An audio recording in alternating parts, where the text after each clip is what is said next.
I'm so glad that you guys are here for the fifth, can you believe it? 5 of these Mentoring and Parenting Teen Summit. This is going to be another amazing summit. We keep having just some amazing people join us for the summit that are so passionate about giving their knowledge, sharing their passion, sharing their life experience with you. So today we have Edmeades, who's absolutely world famous. If you don't know who he is, know who he is. You're going to definitely love him today. Steve Koliopoulos, and I got a great story about Steve and I that I can't wait to share with you. And then we also have Derek Stinson, who is absolutely passionate about teens and helping teens. So it's going to be an amazing event. I guarantee 2 hours. I promise I'm going to try to keep it around there. But you know, sometimes when you're so passionate about something, you just get going and going and going and you don't want to stop. Look, why am I out here? Obviously, I'm not going to do the entire summit here in Greece with this background, although it wouldn't be a bad place. I wanted to share with you where I am. I wanted to inspire a little bit, and I have a story about why I'm here, where I am, and we'll talk about that. But look at this background. This amazing place, and wait for this. Unbelievable. Look at this beautiful background of Kalamata, Greece. Can you imagine a more beautiful place? Look, I've been able to travel all over the world, fortunately, and I've seen some amazing places, but I'm retired here, and something about Greece just draws me. I mean, just makes me want to be here and brings out the best in me.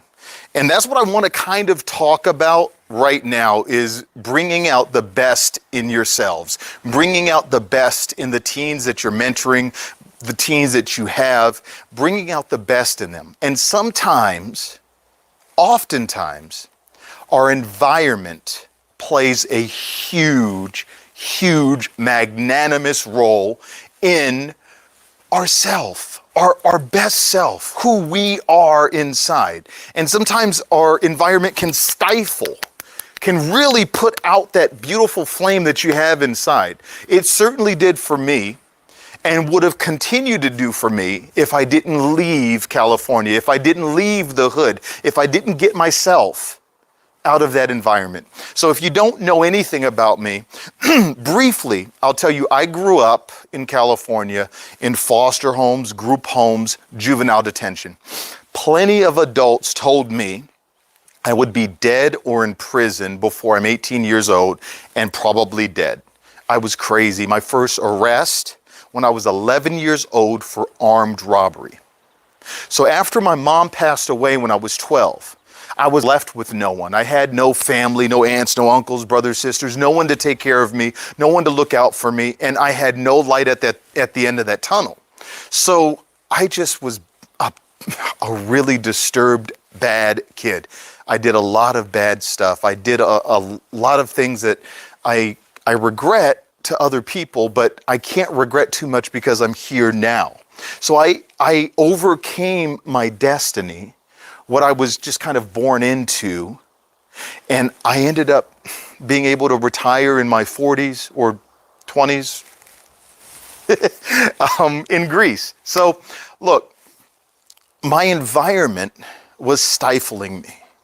It was putting out that flame that I had inside of me, but I couldn't let that flame grow because of my environment, because of my friends, because of the hood. So sometimes the hard decision of leaving your environment, of changing your friends, of getting yourself out of one situation that is comfortable and into another situation that may be uncomfortable at the beginning is necessary. Absolutely necessary.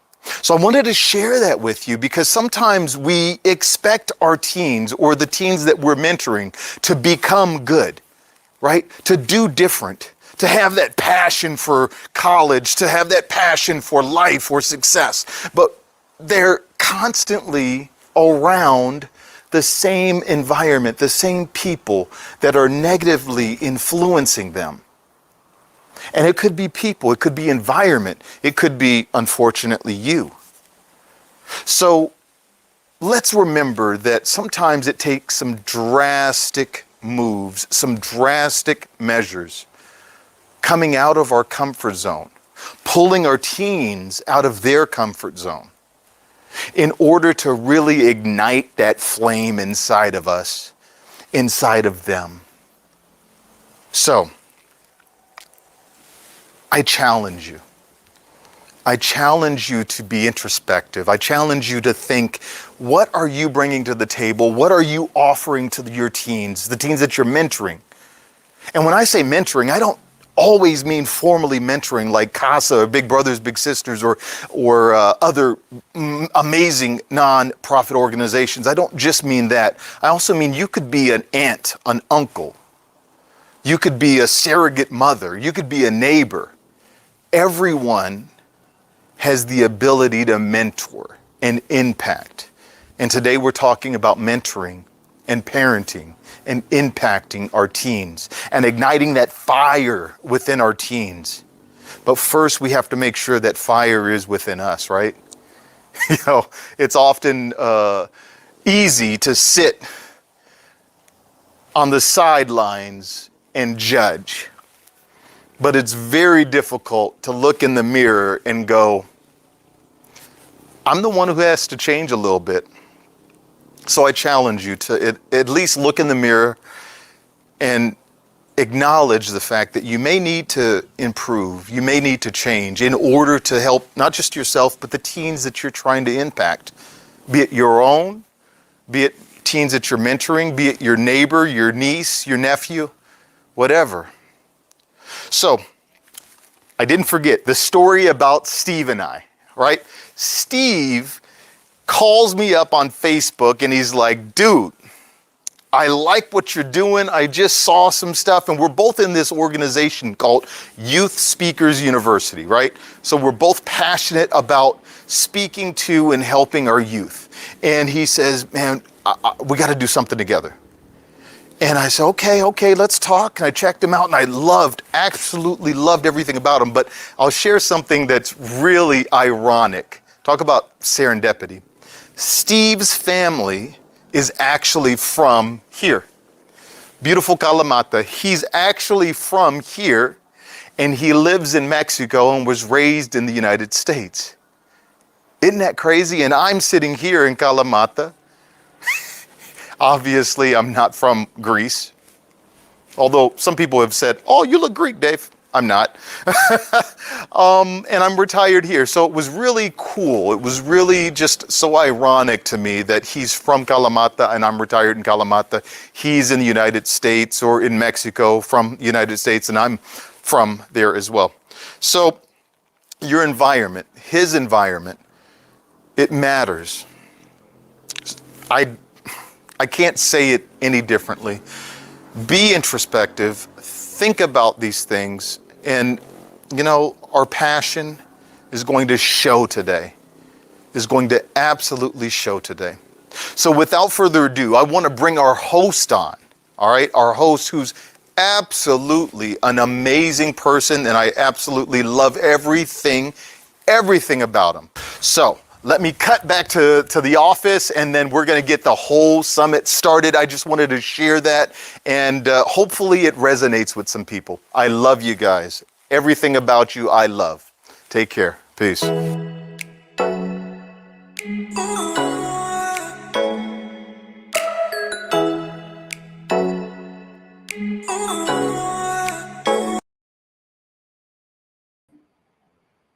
Wow.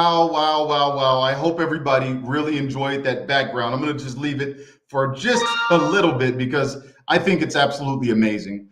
Thank you guys for being here. I'm beyond happy. I'm beyond happy that you clicked the button and you said, yeah, you know what? I need to be here. This is where I need to be to grow, to learn, to expand what I'm already doing, the beautiful stuff that I'm already doing in the world with mentoring, with your own children. I thank you. So we're going to talk about Mr. Rich Mullins, who absolutely is an amazing person. Rich is going to just be our coordinator today. He's going to introduce all of the speakers.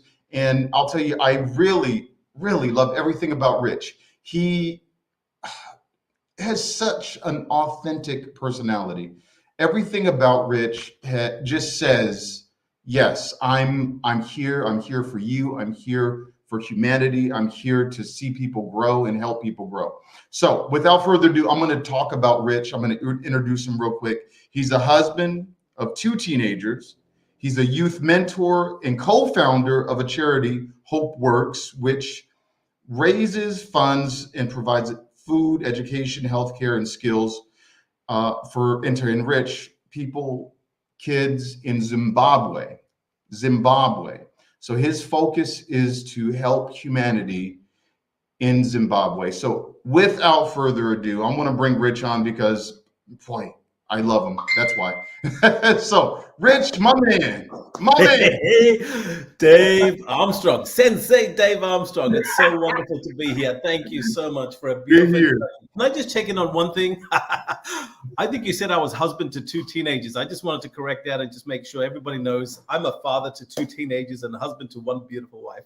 Oh, I thought it was the other way around. My bad. Oh, good. I just wanted to check in. Oh, my bad. Dave, thank you so much. It's so awesome to be here. It's such an honor and a privilege to be host of the 5th Summit. This is absolutely incredible. You are doing some amazing work. So appreciate you big time. Thank you. My pleasure. My pleasure. Thank you for being here, brother. I really appreciate you and everything that you bring into it. And we're going to bring so much value. I hate the word value, but really value to everyone's lives today. We're gonna really give you some aha moments, right? Some things to think about, and perhaps some tangible things to implement throughout your day, throughout your interactions, throughout your mentoring. So with that, I'm gonna pop off and let you go on and be the host of the 5th amazing summit, brother. This is incredible. This is incredible. Can I just say welcome, welcome, everybody. If you're watching, I know Dave just shared with us a fantastic welcome message earlier on in that beautiful video from Greece. I'm here over in England in a county called Bedfordshire, and I'm just super excited to be here. Dave and I have known each other for quite a while. He attended one of my events, Global Youth Education Summit last year, and it's just such a privilege to welcome some absolutely incredible speakers. Now, if you're watching, please feel free to get involved. Get your comments in there, share your stories, share your messages, and give some love to the speakers because there are some incredible speakers lining up. And if you're hashtagging, the hashtag is Summit Events, hashtag Summit Events. So without further ado, I want to introduce our keynote speaker. Well, he is widely recognized as one of the most powerful, engaging, and entertaining speakers in the world today. Eric Edmeades has shared the stage with leading experts like Sir Richard Branson, Jack Canfield, John Gray, Robin Sharma, and President Bill Clinton. Eric has logged over 10,000 hours on stage and spoken in over 20 countries. My goodness, around the world. Eric routinely speaks at business, marketing, and technology conferences. And Eric is and film festivals, corporate engagements, and he does pro bono talks and consulting for nonprofit organizations and schools. And without further ado, I would love to welcome everybody. Give it up, a huge round of applause for Eric Edmeades. Eric, welcome, welcome. Rich, thanks so much for having me. Really glad to be here. Thank you so much. Please go ahead and share your story. Well, it's funny when we talk about parenting, summits like this often attract, parenting experts. And I've come to the opinion that unless somebody had at least 5 children and they're a grandparent and some of their, to become a parenting expert would require like intergenerational parenting to really be there. So I'm certainly not here on, sort of putting myself out in that way. But I do sometimes have some perspectives on parenting that come from having children that are 20 years apart. My son is 25 years old and my daughter is 5 years old. And then I also have 2 bonus teenage girls. So I have some different perspectives than some parents have had. But the other thing is I've spent a lot of time over the last 10 years with the Hadza people in East Africa, who are some of the last hunter-gatherer peoples left on Earth. And I've been visiting them now for 10 years and sort of observed some fascinating things about parenting from them. And so I was thinking a little bit about, influencing kids and teens in particular. And whenever I am in a position where I'm, let's say, influencing somebody that is in that age bracket, you know, sort of preteen to young adult and what have you, the first thing I always do is I go back to me. I go back to, you know, kind of where I was. And what I mean by that is that, you know, my teen life was pretty tough. And you know, I was just listening all the way in Greece. I'm in the Dominican Republic, but listening, and I heard the, well, you know, I was told that I would either be dead or in jail by 16. I can relate to that. But my mom had a very similar expression. That was that I would either be a millionaire or dead, or sorry, a millionaire or in jail by the time I was 30. Similar, slightly more optimistic, but a similar vein.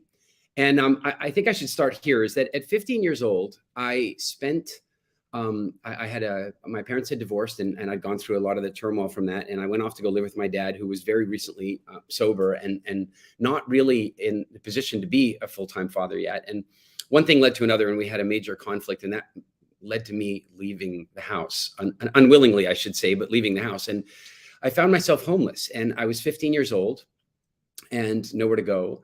And, you know, the first couple of nights I figured out, you know, it was also winter in Edmonton. And what that means is it's minus 30, minus 40 degrees. And the good news is minus 40 is the same in Fahrenheit and Celsius. So I don't have to translate. It was cold.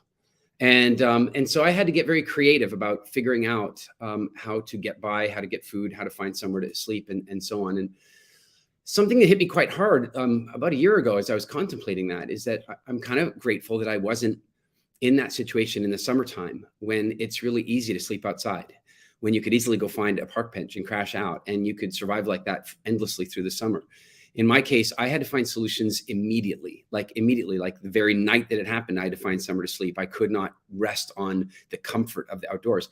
And I think there's a very important lesson in that. And that is that very often we are seeking and aiming and trying to make our lives easier when really we really should be developing and working on becoming more resourceful and becoming stronger. If my homeless period had been easier, I may have been homeless for a lot longer, and that might have taken my life on a very different trajectory. Because my circumstances were so damn difficult, because they were truly life and death, I was forced into a resourcefulness that got me off the streets and got me a new solution. I managed to finish high school successfully, and that's a, you know, that's a big thing. You know, it's not the easiest thing to pull off when you're 15 years old. And I mention this because it obviously makes me think a great deal about our youth today. And I think one of the concerns I have at the moment as I'm watching, I mean, look, there are lots of concerns, the stress of the pandemic and the war stuff that's going on in the media and the influence that has on our kids. But my bigger concern for our kids right now is that we've successfully managed to make society so much easier and so much safer and so much fairer than it was before. And yet our kids are suffering with more fear and more anxiety and more addiction and more psychotropic drug prescription and so forth than ever before. And I wonder about that. How is it possible that as things have become better and safer and in every conceivable way, life is easier than it used to be? Why does it feel like it's a lot harder? And that's really given me a lot of thought as a parent. So here I've got my 5-year-old, and I'm thinking a lot about that. So I think about her, and then I look at some of the small children that I've seen raised in the Hadza community over the last 10 years. Like there's kids that I knew when they were toddlers. I now see them successfully hunting and going through that transition. And there's one event that kind of sticks in my mind when I think about this, and that is that I was visiting the Hadza family that I visited most. I visited a few, but there's one where I've gotten to know the chief quite well. We're good friends, and I visited them a lot. And I was there, and I'm sitting by the fire, and a small child of maybe 18 months or so is walking toward the fire and walking steadily toward the fire, clearly curious about the fire. And all I wanted to do was stop the child. Like it's walking toward the fire. Now, I'm not sure if you can see it on the resolution of the camera, but I nearly lost this hand in a fire. Like, I mean, truly had to have my hand rebuilt by surgeons. Like it was, I have an awareness of fire beyond what most people do. And I saw this kid walk into the word fire, and I'm freaking out. And I turned to my guide who does the translation stuff for me, Gasper. And I said, look, what about this kid? Like, what about this kid? And he goes, yeah, it's scary. Yeah, but we should do something about it. And he goes, that's not their way. I go, what do you mean that's not their way? And he goes, well, look, this kid's got to live with fire its whole life. So it's going to have to learn eventually. And I thought, wow, that's harsh. I mean, wow, that's really harsh. But then we got talking about it, and he said, look, what happens is at some point, most of these kids get up and they play and they touch a coal and they hear, and then they learn, and then they don't do it again. And as he was telling me the story, the 18-month-old sat down at the edge of the fire, picked up a stick, stuck it in the coals, and played responsibly with the fire. And my guide turns to me and he goes, I guess he's already learned that lesson. And I think there's something really valuable in that. Now, look, we live in a world where there's light sockets and electricity and fast moving traffic. And we can't just let our kids go out and explore every damn thing. But I do think that one of the key things we have to do is recognize that they're going to explore, and we're not here. My favorite parenting expression I read recently for some writing I'm doing at the moment was that we are not here to prepare the road for our children. We're here to prepare our children for the road. And I hold on to that all the time. So there's a couple sort of principles that I think a lot about as I face the challenge or the inspiration of parenting. The one, which is always reminded to me by my good friend Shelley Lefko, and that is that every exchange that you have with a child, every conversation, every interaction you have with a child, the younger the child is, the more empty the child is relative to the rules they have for the universe. And so what they're doing is they're observing that interaction, and then they're making up rules for the universe. They're making up rules for life. So you have a conversation, let's say there's a 2-year-old child playing on the carpet, and you just walk up and pick up the 2-year-old because it's time to go. What is the child likely to deduce from that? Well, maybe that they're not, that they're not important. I mean, that they're playing and then they just do whatever, you pick them up, and they don't get any intake. They don't get any consideration. They don't get any feedback in this. Whereas a parent who instead says to the child, we're going to be leaving soon. Would you like 5 or 10 minutes more? Or, something along those lines. Then the child kind of has some warning and feels engaged in the conversation, and consequently feels more valuable as a person. And it's quite a thing to start looking at every single exchange that you have with children on the basis of not just what are they going to get from this exchange, but what rule might they make up for their life from this exchange. And I'm going to give you a crazy, quite embarrassing, but crazy example of how kids do this, because I did it. And I remember one day I was having an apple, and I suddenly realized I needed to use the washroom, and it was a number 2 situation. So I walked into the washroom, put the apple up on the shelf, closed the door, went in, did my thing, flushed, did all that, walked over to the sink, washed my hands, picked up the apple, and I went to leave the room. Now, on the outside of that door, my mom was walking down the hallway. All she hears is toilet flush, door open, child walks out eating an apple. Like I was in the washroom eating, and she goes, "Ooh, you can't do that. It's not, you can't eat when you're in the bathroom like that. You can't take food in the bathroom." Why not? She goes, "Because it's dangerous." And then, as parents do, she got distracted and never actually explained the danger to me. So, here I am, I don't even know, 6, 7, 8 years old. And I'm like, it's dangerous? Like what could happen? And I'm trying to run through the possible dangers. And I mean, I know it's not about the germs, because I know that I wash my hands, and I know my mom knows that I'd wash my hands. So it must be something else. And I'm not really, and then, sometimes you get a question in your head and you're like, you can't answer it, and it stumps you. And then days later, something happens and gives you the light bulb, right? Well, days later, I'm sitting at this restaurant with some friends, and the kids are doing what kids do. We're playing with the straws, where you block the top of the straw and then you can lift the liquid out. You know what I'm saying? I'm looking at the physics of it. I'm going, if you block the bottom of the straw, the liquid stays in. Block the top, liquid stays in. Block the bottom and the top, liquid stays in. Open the bottom and the top, liquid runs out. Suddenly I got why it's not safe to eat while you're doing a number 2, because you're going to open the top and the bottom at the same time. I'm 7. I don't know how old I am, but I suddenly become incredibly fearful. I'm like, well, I don't even want to chew gum going in there. And of course, it was such a crazy rule that I made that, of course, it didn't take more than a few weeks before I realized it was wrong and what have you. But there are other rules. There are other rules that kids make up, that I made up, that you made up, that we all made up, that we end up holding on to for a long time, like the way we spend money or the rules we make about food. Your child is running along and falls and skins their knees. And I know you've seen this. I know you have. The child runs along, skins their knee, and immediately looks around for a parental unit, right? If they don't find a mother or father or another caring parent around them, they just get up and keep playing if it wasn't too serious.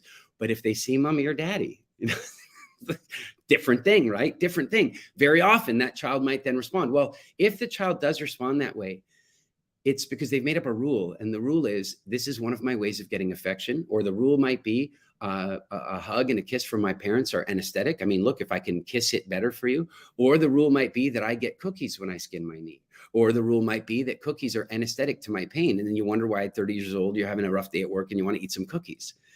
So I'm always thinking about that relative to parenting. I'm always contemplating, like, what are they likely to do? So what rule are they likely to make up as they go through their lives? And I think that helps me a lot think about the type of interactions that I want to have with my kids. The other kind of rule that I've had, and this is a tougher one, growing up in a house with substance abuse and angry tempers and stuff like that, I saw a pattern. And one of the patterns was that, generally speaking, adults are medium responsible about, they understand the social script and they understand politeness and they understand the rules and stuff. But the one time that adults forget that stuff is when their emotions get hot. So when you get angry, I noticed when parents get angry, that's when they tend to say the hurtful stuff that later they have to apologize for. And that even an apology might not heal. And so one of the rules that I kind of made for myself when I began the parenting journey was not to communicate to my children while angry, not to speak to them while angry. And that's a tough thing to do because, children do things that potentially can cause us to respond with anger. But again, I found something really fascinating about this. And that is that, again, if children are making up a meaning about every interaction, and we don't censor our words so well when we're angry, and then we say stuff that we didn't really mean while angry, then not only are we going to have to apologize later, but we have to consider what meaning does the child create from that. And so in my, with my son, until he became an adult, I mean, once he became an adult, I felt it was absolutely reasonable for him and me to have a heated go at stuff if we needed to do that. But as a child, I was very clear. A few times he really pushed my buttons. He would really provoke and he's good at that. And so am I. I'm not one-sided about this. But the few times when I felt anger coming along, my approach would be to respond by saying, listen, I think that we should table this for now. Because I feel anger coming up and I don't want to get angry. And what was interesting, his response to that every single time was, okay, let's not do that. And maybe as a consequence of him never really seeing me get angry, it gave him more respect for not wanting to. And I think that created for me anyway, it created a better model of communication. And speaking of communication, and I think I'm on a time limit here. I could do 4 days on this because I think it's something I'm always thinking about and always curious about, parenting and children and interaction and stuff. But one thing I've been thinking a lot about recently, because I've got kids that are spread from 5 to 13 to 16 to 25 now. And so I'm watching them all at their different stages of development, and I'm comparing it to where I was in those different stages of development. And I think that, when your babies are born, 100% pretty much about what's going on in their life. Like, you're with them the whole time, pretty much. I mean, okay, maybe 100% isn't fair because they have dreams and you never really know what those dreams are about. But you also have this next phase where it's like they get to 3 and 4 years old and then a little bit less about what they're doing because they're starting to play their own games. And then they get to like 5 and 6 years old and they're going off to school and preschool. And, they're going off to school and preschool. And so they, a little bit less about what's going on in their life. Then they go up to regular school. Now, even less. Now you're down to maybe 70 or 60% of what's going on in their life. Then they get to high school. And what I want to suggest to every parent that might face the teenage years is that, our job is to try to hold on to that percentage as best we can without prying, without violating their privacy as best we can. And so what I mean by that is that I've seen parents now who know nothing about their children into the high school years. They are truly lost. There's no communication. The children are sullen. They have no communication at all. But I've seen other parents who have a really beautiful, loving, open dialogue where they know almost everything that's going on. Their children want to come to them to talk to them about stuff. And so I think maybe the thing that I've really worked at trying to achieve in that place, and I'd say I've done well at it sometimes and I could have done better at others, is that I feel like when my son was I don't know, 9 or 10 or 12, in that band, where you're going through when they're very small, girls are very cool, right? Girls are amazing when you're 3 and 4 years old, but then you get to like 5 and 6 and girls get icky for some reason. And then they maintain their icky status until you're 11 or 12, sometime between 11 and 13, they move from icky to the most important thing in the world. Right. And the challenge is, as a parent, is to allow that to happen without lots of teasing and prodding and what have you. And so what I observed in my relationship with my parents is that my parents grew up in such a old school, such a closed communication world. My mother was the daughter of a woman, of course, and the sister of 2 other females, and she had aunts. And yet when her period came, she had no idea that it was coming, and she thought she was dying. And that's how little they spoke about those things. And so my parents, particularly my dad, he like took it upon himself. I am going to correct that wrong. My kids are going to know everything. And so by the time I was about 9 or 10 years old, I was like, somebody call social services. I don't really want to know this much. I don't want to know all this. And so here I was like, in the pendulum, right? I'm at the pendulum of let's tell them absolutely nothing to let's tell them everything. And so I decided to do the best I could to walk down the middle of this. And so I sat down with my son one day and I said to him, I want you to know you can talk to me about anything. Sex, drugs, rock and roll, anything. You can talk to me about anything. And I was inspired, by the way. I was inspired by Paul McCartney. And I saw this interview with Paul McCartney, and the interviewer said to him, I guess you go, Sir Paul, he's a knight, right? We have to say Sir Paul. But the interviewer says, hey, listen, parenting must have been pretty tough for you. Must have been pretty tough for you because, all of your sex life and your alcohol use and your drug abuse, it was so public and written in a million books and magazines and documentaries. It must have been really tough for you. I mean, you couldn't hide that stuff from your kids. And Paul gave the best answer ever. He said, no, that made my job as a parent easier because I was never motivated. I was never inspired. I never even considered lying about it. Powerful thing to just say, lay it out on the table. If you hide these things from your kids, you disempower them to talk to you about them, right? If you pretend that you never did any of those things, if you did them, if you pretend that you never did any of those things, then you're basically saying those things are bad, evil, and shameful, and therefore your children should never come and ask you about them and never talk to you about them.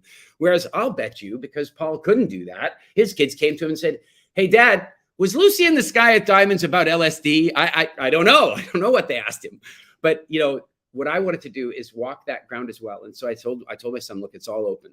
It's any topic, and you want to talk to me about anything, it's here. And his response to me very, very coolly was, yeah, I appreciate that. But some stuff's just too embarrassing to talk to your parents about. It's just too embarrassing to talk to your parents about. And I said, yeah, I know. I get that. I really knew because, my dad. And so I said, but I have an idea of where the embarrassment line is. I think I know where it might be. And so that means you can ask me something, anything at all, anything. And I will warn you in advance of the answer if I think the answer is going to cross the line for you. If you come and ask me, Dad, why is the universe like this? I'm going to say, well, I can tell you, but it might come close to the line or might cross the line. And he goes, that seems like a good deal, Dad. That seems like a good way for us to do this. And so sometime later, he comes to visit me. I'm living in Turks and Caicos at the time, and he comes to stay. He's living with his mom, and he comes to stay.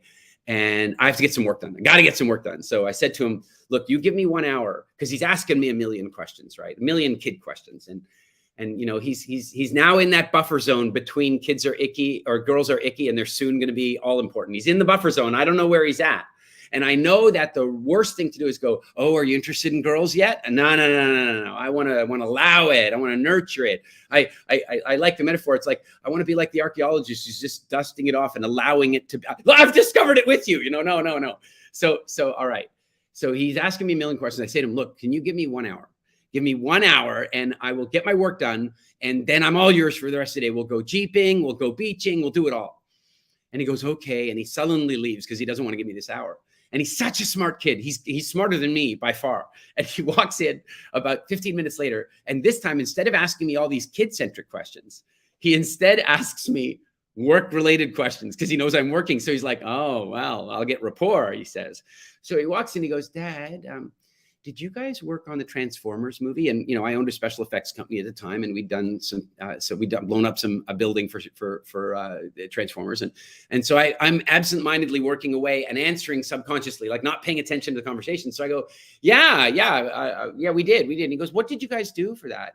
And I said, oh, there was this building they wanted to blow up in Chicago, but that's not very practical. So we built a model and we blew it up, and, it was a miniatures exercise.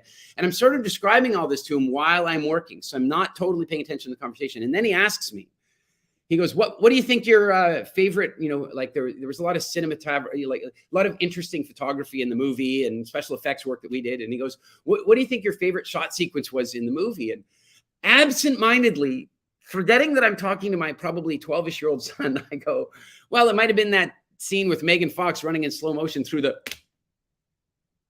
And I suddenly realized I may have crossed the line. Like, girls might still be icky. I don't know if it's... And then he looks at me and he's got this like sly grin and he goes, yeah, I guess that scene was pretty cool, wasn't it, Dad? And I knew that the tide had changed and those topics were going to come up.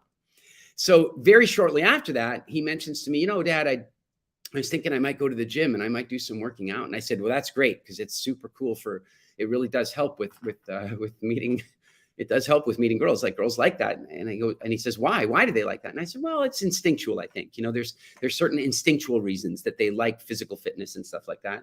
And he goes, well, if there's an instinct for it, then there must be a reason, like evolutionarily, there must be a natural selection reason for this. And I was like, yeah, God, what an interesting question. Like, that's a really good question. I told you he's smart.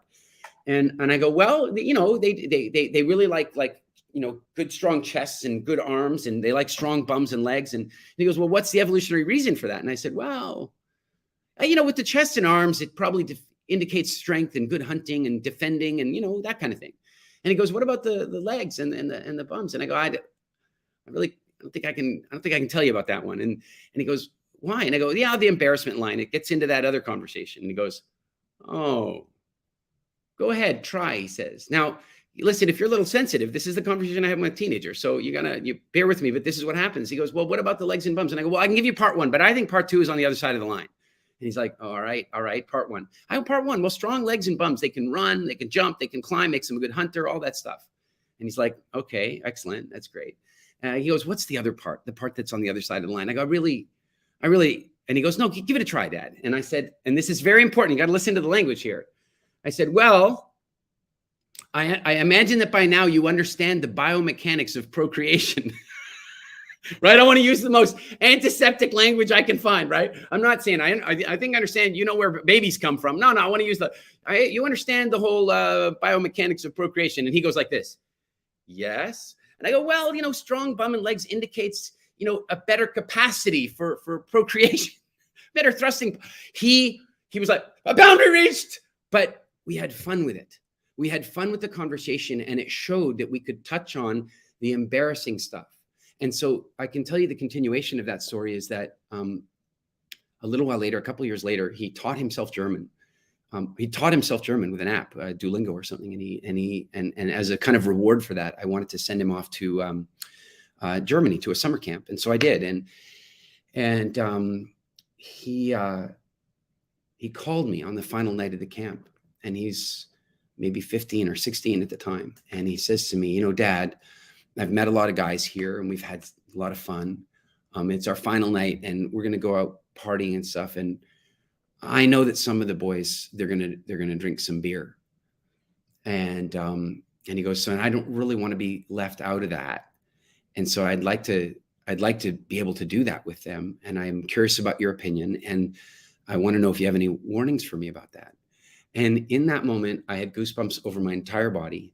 Even now, I am grateful for that conversation, because I've seen enough terrible stories of children that do not feel comfortable to talk to their parents about their alcohol and drug experimentation and so forth. And in that moment, I knew that I had fostered an envelope of trust and an envelope of certainty and an envelope of love that would allow him to come and have that conversation with me. And as a consequence, we had a great conversation about it. And he went out and had a much more a responsible experience than he might have otherwise. And I think that that's really, that really brings me to the kind of point of parenting. I believe that my job as a parent is to raise strong, independent children that would definitely miss me when I go, and would hope that I would never leave, but would know that they would be okay after I was gone, that they would just know that they've got it handled. And my relationship with my son has shown me that that is absolutely possible. And he is a capable, functional human being. And that's what we're asking for, I think, as parents, is to not, it's fine to worry about them, right? But you want to get to a place where you know you don't have to anymore. And I think one of the things that's really important about that is, or a couple of the things that are really important about that are letting them fail, letting them walk to the fire, letting them burn themselves. I mean, of course, protecting them from serious injury, of course, protecting them from long-lasting consequence, but allowing them to experiment and learn. Providing a solid example for them. I didn't really touch on that today, but we all know this, that children don't do what we say, they do what we do. And so really providing a solid example for them, be the adult that you want your children to be, just that there's so much power in that. And then also remembering their deductions, remembering that every exchange they have with you is helping them create their blueprint for the way the universe works. I want to go deeper into that for a minute. And you guys can tell me in the chat where I'm running along here time-wise. I think I'm probably close, but I just want to say this. It's so very important. Jordan Peterson, in his rules for, his rules book, there's a rule in there that he talks about where he says, don't let your children do anything that makes you not like them. And when I first read that, I thought, this is overbearing, controlling parenting. That's how I felt. That's how I felt about it. But as I ruminated on it and I considered my own thoughts about parenting, and I considered the workshops and the talks that I've done about parenting, I realized he was just saying what I was saying. He was just saying it more directly and more honestly. And so my version of it is that any behavior that you reward will be repeated. Any behavior that you reward is very likely to be repeated. And so what that means with our kids is that anything that they do that gets them a positive result, that gets them rewarded, they're going to look at that and go, whoa, I'll do this again. I'll figure this out again. And so as our kids are very small, this is where it begins. I believe, look, maybe you've seen these videos. It's probably a little politically incorrect to discuss these videos, but you've seen the Karen and Ken videos, or Kevin, I don't remember what they call them. You know what I'm talking about, these grown adults, men and women that just lose it in public and have these huge temper tantrums. And it's just insane. And the question is, why are they doing that? Like, is there something broken inside? Did they stop taking their meds? Like, what is wrong with this person that she's smashing her hand on the bus window until it breaks and then running off like a toddler? Like, what is wrong with her? What's wrong? And I'm going to tell you, I think what's wrong is that temper tantrums worked for her as a child. They worked. They got her they got her the result she needed as a child. That's how it worked. And so I'm cooking in the kitchen, and I've just had the kitchen redone. I'm loving the kitchen. I built this huge counter in the center part of the kitchen where my little girl likes to sit up on the counter so she can watch and she can help me cook, and she likes to stir things. She loves breaking the eggs. She just loves breaking the eggs. And she's about 3-ish years old, and I suddenly realized, she hasn't had any water for a little while. I'm going to get her some water. And then I realized we have some fresh squeezed, watered down pineapple juice. Now, we don't give her a lot of fruit juice, but we had some fresh squeezed, watered down pineapple juice. I think it's going to be a nice treat. So I start walking toward the fridge to get her that treat. Here's what happens. She sees me walking toward the fridge, and she realizes, she knows we've got the pineapple juice in there. And so she goes, I want a pineapple juice. Now, any behavior that is rewarded will be repeated. And all I'm thinking to myself, is that a functional way to raise money for your company? Is that a functional way to get a pay rise? Is that a functional way to apply for a job? Is that a functional way to apply for a date? I want you to come and dance with me. Could you give me a raise, please? That is not a functional way to ask for anything, ever. And if I show her today that it's a functional way to get the pineapple juice, she's going to write that into her hardware. And one day she's going to have a Karen outburst somewhere on the street. And so I tell her, I said, honey, I'm sorry, I can't. That's not how it works here. You know that. And I always ask her, I said, look, you know that you have different ways of getting what you want from the different adults in your life. I said, does that ever work with me? She, no. And I go, then I can't get you the juice. Now she moves to temper tantrum. She moves to temper tantrum because in various areas in her life, temper tantrums have worked, right? So she moves to temper tantrum. So now I feel like I better move her from the counter down to the floor because this is dangerous. She's angry and whatever. Move her onto the floor. She's having a real temper tantrum. And I'm like, sweetie, I'm here for you and I love you. And I give her a hug and I hold her and I go, now listen, I know you're going to get all this emotion out. And when you do, I'm right over there and you come talk to me, but I'm not leaving. I'm not leaving you. I'm here for you 100%. But what I don't want to do is reward the temper tantrum with too much affection. So I do the hard thing. I walk just a few feet away and I keep cooking. And it's the hardest thing ever because all I want to do is hold her. All I want to do is take her out of the pain. But remember what the pain is. The pain is a temper tantrum. I don't want to reward it. And about 6 minutes later, I hear that it stopped. And I look over and she's sitting on the floor and she's thinking. And then she stands up. She walks over to me and she goes, Daddy, uppies, please. And I lift her up and she put her on the counter. And then she goes, Dad, can I please have a pineapple juice? And ask me in the straight voice. And of course you can, my love. No problem at all. And this, I know I've told this story and every now and again, somebody's going, that's really harsh. You should have just given her the pineapple juice the first time and it would have been a lot easier. And I'm like, you know what though?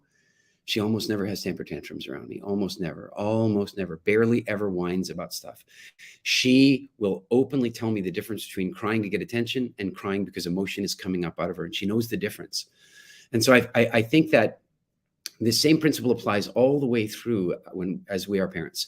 So if you have your college age child, calling you and asking for more money to get through, the next semester or to go on the next vacation with the, ski trip or what have you, I would pay a lot of attention to the way they ask. And, depending on what your policy is, maybe you are okay with the occasional financial gift like that. Maybe you make them work for it. Maybe, I don't know what your policy is, but whatever the policy is, the one thing that I would strongly recommend is that you listen to the method of request. And if the method of request would work in other environments, then maybe you want to answer the request.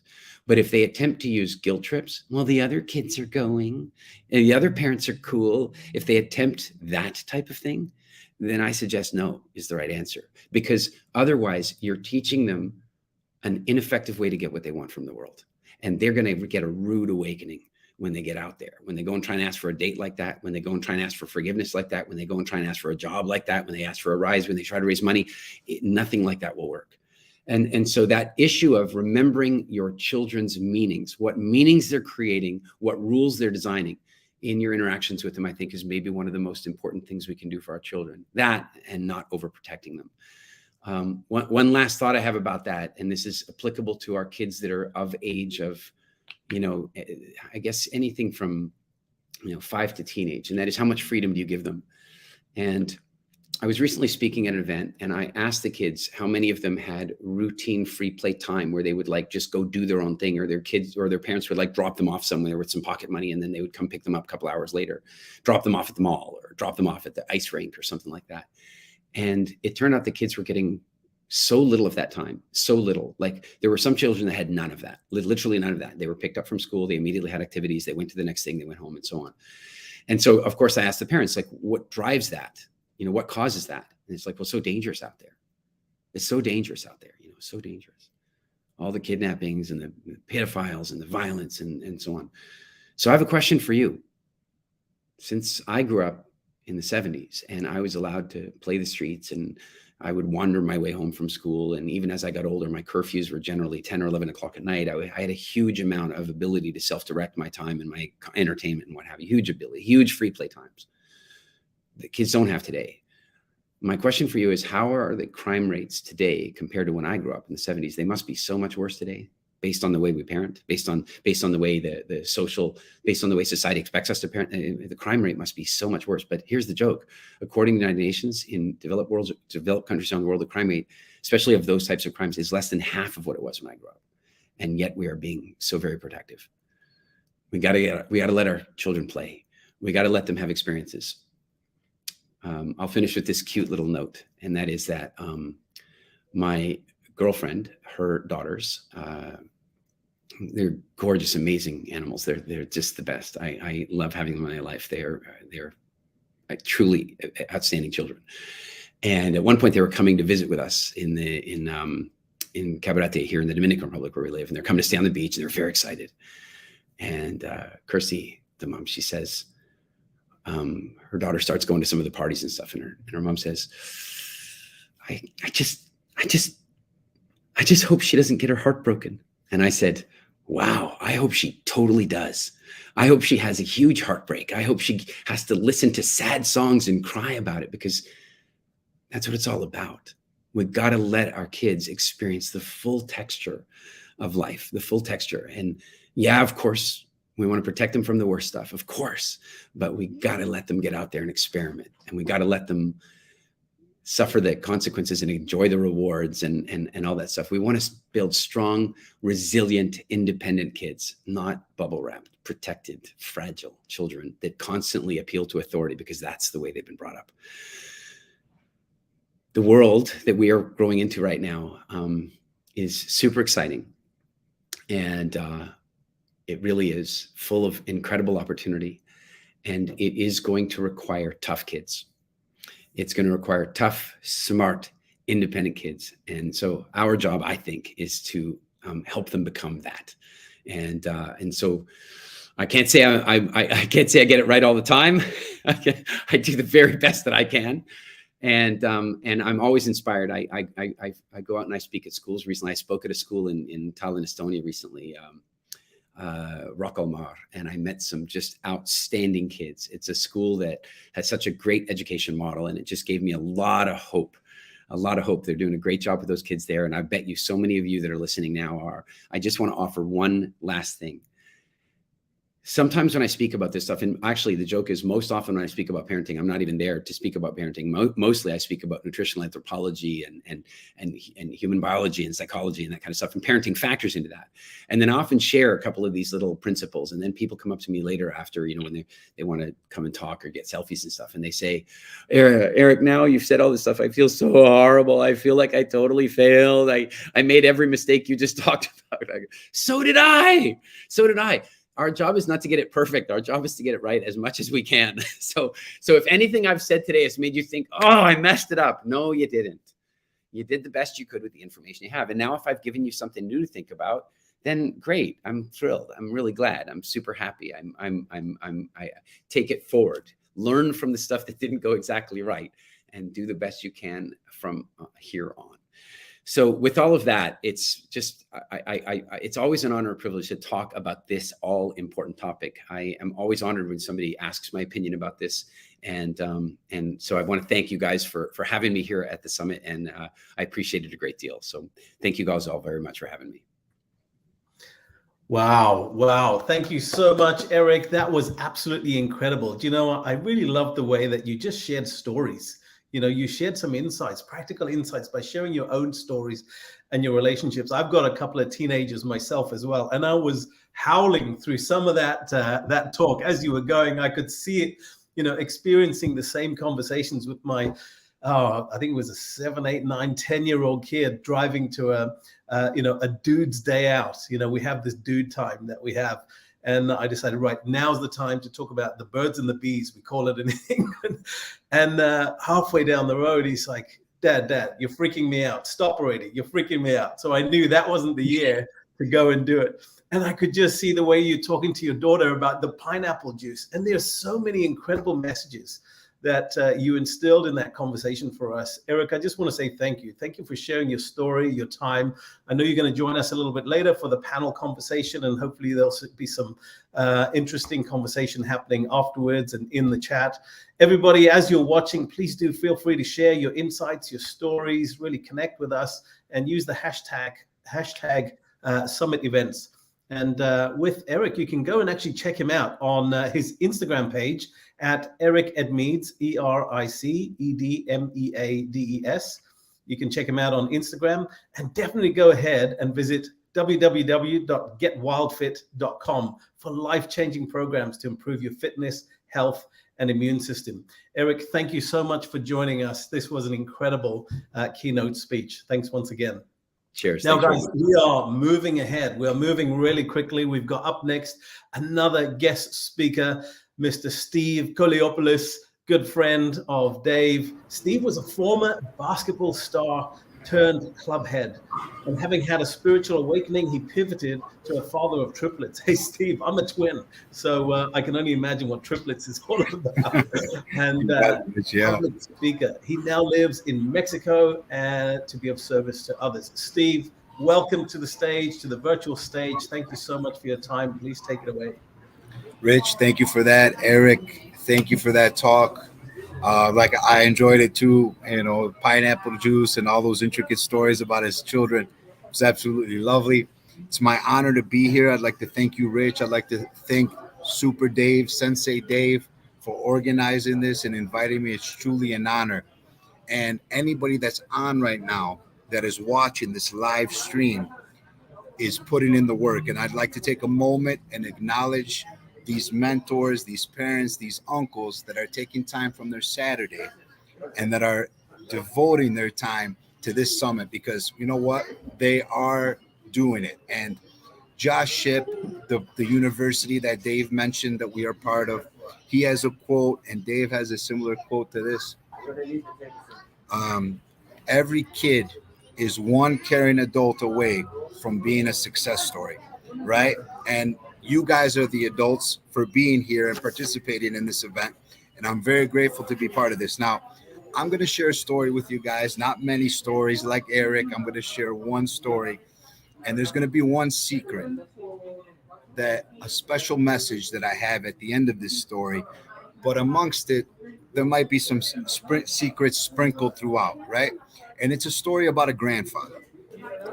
His nickname is Dr. Andy. Now, Dr. Andy was born not too far away from where Sensei Dave is right now. He was born in Tripoli, Greece in 1951. The country was not doing well at the time after the war. And what happened? Andy decided to come to America to live with his uncle for a better life, like a lot of people have. He jumped on an airplane with maybe $5 in his pocket, a suitcase packed, and he came to the United States. He landed in Chicago, went to high school at Evanston High School in Chicago, graduated from there and hit trade school up. He wanted to be a carpenter, right? He started excelling in the trade. He got a job, putting roofs together. His brother George, younger brother, was a server in downtown Greektown, Chicago. He was lighting these Saganakis up, the flaming cheese. Opa, right? Getting experience in this industry. And all of a sudden, there was a restaurant available in Glenview. So what happened? They got together, and from George's advice with his brother, they bought the business. They started doing well. They started bringing gyros to the neighborhood of Glenview. They were a hit. Not too long after, Andy had a baby. He had a boy, his first boy. 5 years later, he had a second boy. Now, this first young man excelled in sports. He was a very popular kid. His father was raising him to be strong by being very hard on him. However, work was taking up his father's time. He felt his only obligation was to provide financially for the boys. Not that he was a bad father. He always put food on the table. Dr. Andy was incredible. He had a roof over their head. He had a hard time balancing family time and work. He was leaving the school system, teachers, coaches, being more involved in his children's life than sometimes he was. He would not show up to some of the events because he was working. And what was he doing? He was providing. He was doing all this he can because he came from nothing, right? Now, the oldest son, similar to my story, he started getting involved with the wrong crowd.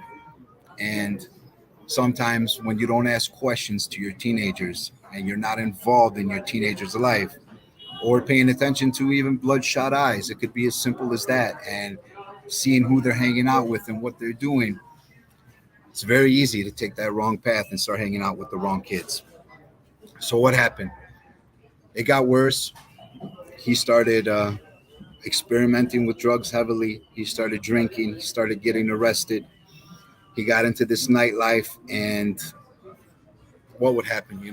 One thing after another. But Dr. Andy, kind of like the biblical story, the prodigal son, anytime he tried to straighten out, Andy would welcome him back with loving arms. and support him. What a loving father Dr. Andy was, right? Eventually, it got to the point where after multiple arrests, his oldest son finally had a spiritual awakening. Something happened and he changed, right? He started improving the quality of his life. He met a woman, a very powerful woman that was influential in him turning his life around. So what was Andy doing? He was supporting him because he was on the right path again, and he wasn't giving up on him, like I said. So this woman was really tough on this young man, and she kind of whooped him into shape, and he was putting in the work, and they ended up getting married, right? They got married on a mountain in Mexico. Dr. Andy was so proud that day. You know, he was shedding tears because he didn't think his son would ever get married. His daughter-in-law asked him, Andy, what can I get you for Christmas? Thank you for helping pay for this wedding. The couple paid for the wedding. The father-in-law paid for the wedding. He goes, you know what? Just get me some grandkids. I want grandkids. He wanted grandkids more than anything else, right? Now, if you guys haven't noticed yet, right, I know this story very well, okay? Because what happens when this young man got married, he got his life put together, he ended up having babies. And in case you haven't guessed it yet, this young man is me, because I'm going to share what happened, right? Monica and myself, we brought triplets into the world. This loser, this bum who people had given up on, had turned his life around with his father's support through all that misery I put him through. He put his life together. He got married and he had triplets. He brought triplets into this world. Now, Dr. Andy, my father, he was so excited. He was taking his phone. He was showing everybody, look at, these are my grandkids. These kids were born in Mexico, and he never got to meet them, unfortunately, at that time, because expensive to care for nannies. We needed help with these babies. There was 3 of them, 3 times the diaper changing, 3 times the milk feedings. My wife would have had a nervous breakdown. And since my wife is originally from Mexico, we decided to have the babies here where I'm at now, to have her family support, to be able to have some nannies. And at the time, my father was bragging about them through the WhatsApp videos. He was having FaceTimes with them and pinching the phone screen and things of that nature. He was truly, truly enjoying them. Christmas came along and they were going to turn 7 months old. And I was organizing a trip for them. I said, look, Mom, Brother Dean, Father, let's go meet the kids. My father would always say, you know what, Steve, don't worry. I'll meet them when they get here. I'll meet them when they come here. Don't worry, I'm being patient. I said, Dad, life is short, man. Let's go out there and enjoy them. I want you to hug them. I want you to feel them. It's like, that's okay. I'm being patient. I'm seeing them through the videos. I'm doing the FaceTime. When the time comes and you bring them home, the plan was to bring them home, correct? I will meet them and I will embrace them and love them to death. I said, all right, Pops, I got you. The tickets are ready. Let's go on the trip. No. Don't worry. When the time comes, I'll meet them. Tickets go to waste. Doesn't come for Christmas. Now January comes. We bring in the new year. This was of 2021. And 1 week into the new year, my father gets terribly sick. It's walking pneumonia, and he goes to the hospital. Now, later he gets diagnosed with COVID-19.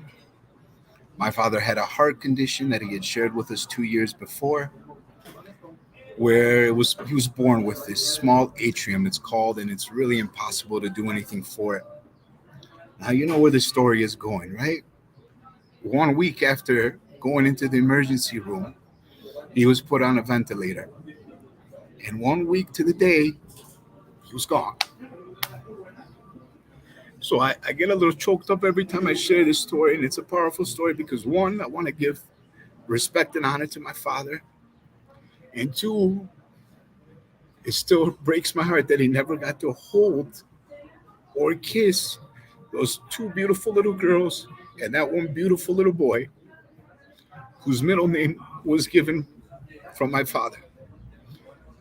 Now, why am I telling you this story? Because my father kept saying, right? Don't worry, I'll see them when they get here. He kept postponing joy. He was thinking tomorrow was always going to be there. And the moral and the secret that I want to share with you guys is do not postpone joy. Okay? What do I mean by this, and how can you apply it to your lives now? And how can I give you some examples to take home with you, right? The famous speaker, Jim Rohn, says happiness is not something you postpone for the future, it is something you design for the present. Let me give you some examples of how you can put this plan in action immediately, right? Your son has a baseball game. Your daughter has a cheerleading event, a gymnastics meet, a family party that you guys have coming this weekend, a graduation, even just a family dinner schedule. Please go to those events. Be present, because tomorrow was never promised. It was never promised for my father. And he kept saying, when the time comes, I will go. How can you design joy for the present? Very simply, you could be the organizer of a family reunion. Maybe you guys have lost touch. We all do, with this busyness and chaotic schedules that we hold. Organize a family reunion. Organize a Sunday dinner on a regular basis with your immediate family or your extended family too. Don't take those baseball games for granted. Don't take the smallest of things for granted, because tomorrow is never promised. Now, I'm sharing this story with you, right? But I'm also living what I preach. After my father died, I was running the restaurant before he passed. But after he passed, I kept running it for 7 months, right? And it got to the point that my family was down here, and I felt like that was the source of income to provide for my family. But I had not seen my family for 5 months because I was working 7 days a week, 12 hours a day. And I said, you know what? I'm not going to postpone these memories that I can be creating with my family. Yes, I respect this business. Yes, I'm grateful for this business. But as of right now, it is not a right fit. So I designed joy, and I picked up and I left that restaurant, and my family sold that restaurant. And I said, you know what? The big guy upstairs will provide. I'll figure it out. And I came here 6 months ago. And yeah, it's been figured out. And I'm doing some wonderful things, and I'm providing for my family more so than I would have with the income from the restaurant. So there's an example. I wasn't going to just be stuck.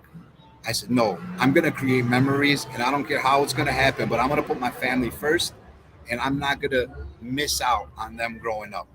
So Bruce Lee says too, he says, don't buy your kids the things you never had. Teach them the things you were never taught as a child. And that's what I'm doing. I'm not postponing joy. I picked up and came here, and I'm going to be present, and I'm going to work less and find this balance of work and family. So I thank you for allowing me to share this message. Guys, take it. Do not postpone joy. That is all that I'm really trying to convey. Keep showing up, because you're here and you're listening to this, or you already are doing the work by just showing up. Be involved in these children and in the youth's lives, and make a difference like Sensei Dave is doing. I see him every day posting stuff. He's a miracle in himself, surviving foster care and being retired on that mountain that I know all so well at the Castro on the mountaintop of Kalamata. And if he didn't have that one caring adult, Dave wouldn't be there. Yeah, he did it himself. Yeah, the big guy upstairs, but one caring adult, two caring adults in Sensei Dave's case, got him retired in Greece. Thank you for your time, guys. I hope you enjoyed my story, a true story, live from Mexico. Blessings and best regards. Yeah, Steve, thank you so much for such an incredible message, such a heartwarming, beautiful message. You see the comments coming through. People are really engaging and commenting on what you were sharing. And I just love how, you had a moment there and really just connected with that story too. That is just so powerful and so authentic and so real. And for me, the biggest takeaway, as you shared just after that, is don't postpone the joy. The joy in our lives, in other people's lives, is so precious, and it carries such deep memories and connections. What Eric was saying earlier was about how children make up their minds, how they make those meaningful connections about every interaction. And, you know, so many of us adults and parents and mentors and grandparents, aunties, uncles, we postpone the joy. And that joy is so precious, especially for the young people, because Yes. that's how they make up their mind about how to interact in future and how to bring the joy for others. And when we've got so many crazy things going on in the world today, we need to bring the joy. We need to bring the joy for so Very many. well So said, thank Rich. you, my friend Steve, for bringing the joy. I know you had some challenges earlier with your internet connection, and you phoned around and caught up with a couple of friends at an internet grab I'm at a internet. pizza cafe here. Yeah, thank you, Rich. But I had to show up for Dave. I wasn't going to let him down, and I wanted to share my story with you guys. I hope you got something out of it. Thank you, Rich. Absolutely. Thank you for showing up, Steve. That was incredible. Hey, guys, please give Steve some love in the chat, and please keep sharing. Sharing summitevents.world is where you can go and view. If you wanted to catch up afterwards and watch the recording, it'll be up there, and we'll share links with you on there. If you're sharing on social media, make sure that you use the hashtag Summit Events. Okay, so here we are up for our next speaker, another incredible speaker. Dave has just put such a brilliant lineup here for us today. Hashtag Summit Events. Thank you. Dave has put such an incredible lineup, and I just want to give you an intro into our next amazing speaker, our penultimate speaker. Dave's going to come on in a moment as well and share. Our next speaker is Mr. Daryl Stenson. Daryl now is a former Division I athlete, a dynamic 2 times TEDx speaker, hip-hop artist, pastor, and best-selling author. He shares his life experience of overcoming addiction, childhood rejection, mental illnesses, bad street life decisions, and multiple suicide attempts to produce success in his own life. He's been featured on Fox, ABC, NCAA, and some of the top podcasts in the world. Daryl's unique speaking style combines mental health practices with high-performance habits to help audiences lead from their most authentic, powerful selves. Daryl received his Bachelor's of Applied Arts in Integrative Public Relations and continues to invest in his education, earning respected certifications in speaking, coaching, sales, and marketing. And when he's not working, Daryl enjoys rapping, reading, entertainment, music, sports, exploring nature, and spending time with his wife and 3 beautiful daughters. Hashtag Girl Dad. Daryl, welcome to the virtual stage. Thank you so much for being with you. Over to you, my friend. Hey, everybody. Thank you so much for having me. I'm really excited about all that I hear. Such an amazing speaker lineup so far. And I want to thank all of you for what you do to empower the next generation, to empower our future and to help our present. I think one of the things when we think about when we think of mentoring, youth and even if it's millennial age people, which I still consider myself part of the pack, I'll let you, guess how old I am. But when we think about mentoring, a lot of times it's in the effort of like one day, someday they'll make an impact and lead us into the future. But I see youth as the part of our leadership community now. The way that they show up today affects today, not just tomorrow. And so what I wanted to share with you is just a quick little bit about my personal story. So a little bit more than the bio. I mean, the bio's cute, it's nice, but kind of want you to hear the story from the horse's mouth, so to speak. And then I want to share with you just 3 principles that I think can be helpful when it comes to mentoring youth. So the first thing is about me. Hi, I'm Daryl. I am from Jackson, Michigan originally. Nobody really knows where that's at, but it is about an hour and a half west of Detroit. And so I grew up wanting to be a professional athlete, actually wanted to be the greatest athlete of all time. And I bought in early on to the narrative that if you work hard at anything, if you believe that you can, you will achieve. And, growing up for me, you can watch a little bit more in my TEDx talk. Overcoming rejection is the most popular one. But I talk about being teased for being a Black kid that, quote unquote, talks and acts white, and how my desire to become a professional athlete was really a way for me to hide my personality, hide my identity behind the role of being an athlete. So I knew that people would like me for how many points I scored or how many plays I made or what television shows I was on or what rankings I was getting nationally. But I didn't think that people really liked the real me because I was being teased for my authentic voice and personality. And so I go into, thanks, Rich, I appreciate that. So I go into my freshman year, full ride scholarship, Central Michigan University, all this promise. Antonio Brown was lighting up the field the year before. Dan Lefevre was being compared to Tim Tebow, and we are supposed to win the MAC championship. And I'm a part of that incoming class. Our first game is against Georgia. I played against Georgia, 86,000 fans that day. Matthew Stafford played against him. No Show Moreno. You got to be a sports fan to kind of know some of those people. And that's my life. And think about coming from that small Jackson community where no one really knows, except for Tony Dungy, who's a hometown hero. But just, I was this star. It was all this pressure on me to succeed because that's how I was going to get my family out of the hood. And honestly, I felt so indebted to the community that raised me that I wanted to help everyone in Jackson succeed. And here I am, playing in the largest stage of my life. And unfortunately, what happened is I ended up having a emergency back surgery. I was squatting too much one day. I pinched a nerve in my back, and I played on that injury for way too long, and it caused so much atrophy in my left leg that by the time I got an MRI, the coaches said that they needed to perform emergency surgery because the doctor said that my left leg was going to be paralyzed. So I had the surgery. My coaches told me that I had the golden ticket. They said, Daryl, we're going to honor your scholarship. You can go to school for free for 4 years. And because we value your leadership, you can come around football whenever you'd like. And so it was the golden ticket for me. But they didn't understand that sports was not what I did. Sports was who I was. Okay. I'm going to say it again. Sports was not what I did. It was who I was. And when we think about mentoring young people and mentoring anyone in general, one of the most powerful things we can speak to is their identity. And for me, my identity was in my sport. For other people, it's in their alcoholism. For other people, it's in the persona that they're the partier or the promiscuous one.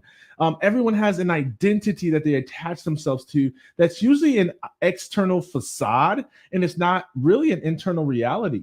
And for me, that was the case. And so whenever your identity is attached to your activity, you make poor decisions. And so for me, my identity was in football, and I made the decision that had the sport's best interest at mind, which was me playing, even though it wasn't my best interest. And plus, I didn't want to let everyone else down. And so I begged the coaches, please let me come back and play. And they allowed me to. And I signed a liability waiver. And I rehabilitated my body within 6 months to earn a starting role as a defensive end on a what would be a top 25 ranked football team. And the coaches were and all, there's articles that was written. Oh my God, he came back. We can't believe it. I did start for 2 years, made some impact. We won a MAC championship, but I did all of that at a cost to my mental health, my emotional health, my spiritual health. And to make a long story short, I had developed an addiction to opioid pills. And I was taking so many of these pain pills before games and practices that I developed this habit of having these nosebleeds, because every time I made contact on the field, my nose would bleed because the painkillers was thinning my blood. The coaches saw that it wasn't allergies like I was telling them it was. And going into my senior year, they just kicked me off the team and said, we don't know what you're doing, but we can't allow you to do this to yourself. And so me being just frustrated, I just stormed out of the training room and I was angry. And I went through this spiral of depression. And one of the things I want you to know about this spiral of depression is that there were so many people around me. There were so many people around me who asked about my family, asked about how I was doing, like cared about my personal life when I was an athlete. But the moment I was out of the spotlight, no one was calling me. Nobody was checking in on me. None of my cousins that were third and fourth and fifth cousins even knew me anymore. And that silence made me feel so insecure about myself. And I told myself, see, people really only like me because of my sports. To validate that insecurity, I had a girlfriend who I was dating for 4.5 years, and we did everything cute that couples could do. We carved our initials in trees. We wrote my last name next to her first name in cursive, and we did all this amazing stuff. And, when I was no longer going to the NFL, she left me and got engaged to another man. That validated my insecurity, that who I was authentically wasn't enough to be liked or loved by other people, that people liked me for my gift, but not who I actually was on the inside. And so I just want to say, like, if you know a former high school player, if you know someone who's in the spotlight because of academic achievement, make sure that when they're out of the spotlight, you still follow up, speak well of them, speak to their gifts, speak to their potentials, because the lack of those voices when I was outside of the spotlight is what led me to the next part of the story, which is my addiction got worse. I bottled all the pain in because I was taught that real men were not supposed to show vulnerability because it meant weakness. And ultimately, I started to make attempts to end my life. I would mix alcohol with pills, hoping that the combination of that would cause me not to wake up the next day. In my last attempt, I ended up in a Dodge Stratus, hoping that I would get in a car accident that would end my life. Thankfully, in the middle of that, my mother called me, not knowing I was in the middle of my last suicide attempt, and convinced me to drive to her, where she would ultimately admit me into a psychiatric care facility. And that's where my life changed. Henry Ford Psychiatric Care in Detroit, Michigan. And I found my faith there. I did a lot of inner healing. I started to see counselors, do journaling exercises, and see the impact in just a few days of what prioritizing my mental health could do. You see, I had a system of success, but I didn't have a system of self-care. I knew how to wake up early, get feedback, be coachable. I knew how to do all those things, but I didn't know how to take care of myself. And that's what I left that psychiatric care facility doing, is prioritizing ourselves. And that's what I'm passionate about sharing with our youth. And for those who are pouring into the lives of our youth, is all this pressure to achieve, to get a good career, to get good grades, to stay in school. And that's amazing. But we also need to make sure that we're teaching them how to develop a relationship with themselves. Okay. And so I've been able to do that. And I've done a ton of stuff. I've, worked with Big Brothers, Big Sisters. I did stuff with United Way. I was pastor. I've done a lot in the community. And so the 3 principles I want to share with you are a lot quicker than my story. No worries. I'm aware of the time. Principle number 1 is this: do all that you can. Okay. Do all you can. I just wanted to touch on this briefly because I've never met a person that shows up to an event like this. I never met a coach. I never met a mentor who wasn't already doing all that they can. But I wanted to emphasize that to just let you know that is the standard, is every day we give our best because we understand the responsibility we have to lead our communities into the future. And so no matter how tired we are, no matter how worn out we are, we have to do our best. And you cannot do all you can if you're not being all that you can. Okay. Here's what I mean by that. Being comes before doing. Okay. And so in order to do all that you can, in order to be the most productive and to add the most value that you can, or contribute, or to lead at the level you could lead, you too, my caregiver, you too, my mentor, you too, my counselor, you too, my social worker, you too, my leader, must prioritize yourself. We have to live and model the message that we tell to other people. We can't, it's the days of like, do as I say, not as I do, is completely over. It's all about modeling. And let me tell you, one of the most important things you can model. Sorry, young lady. Sorry, young man. I'm not available right now. I'm taking care of myself because I cannot pour from an empty cup. Okay. So do all that you can is number 1. Number 2, get all that you need. They say that it takes a village to raise a child.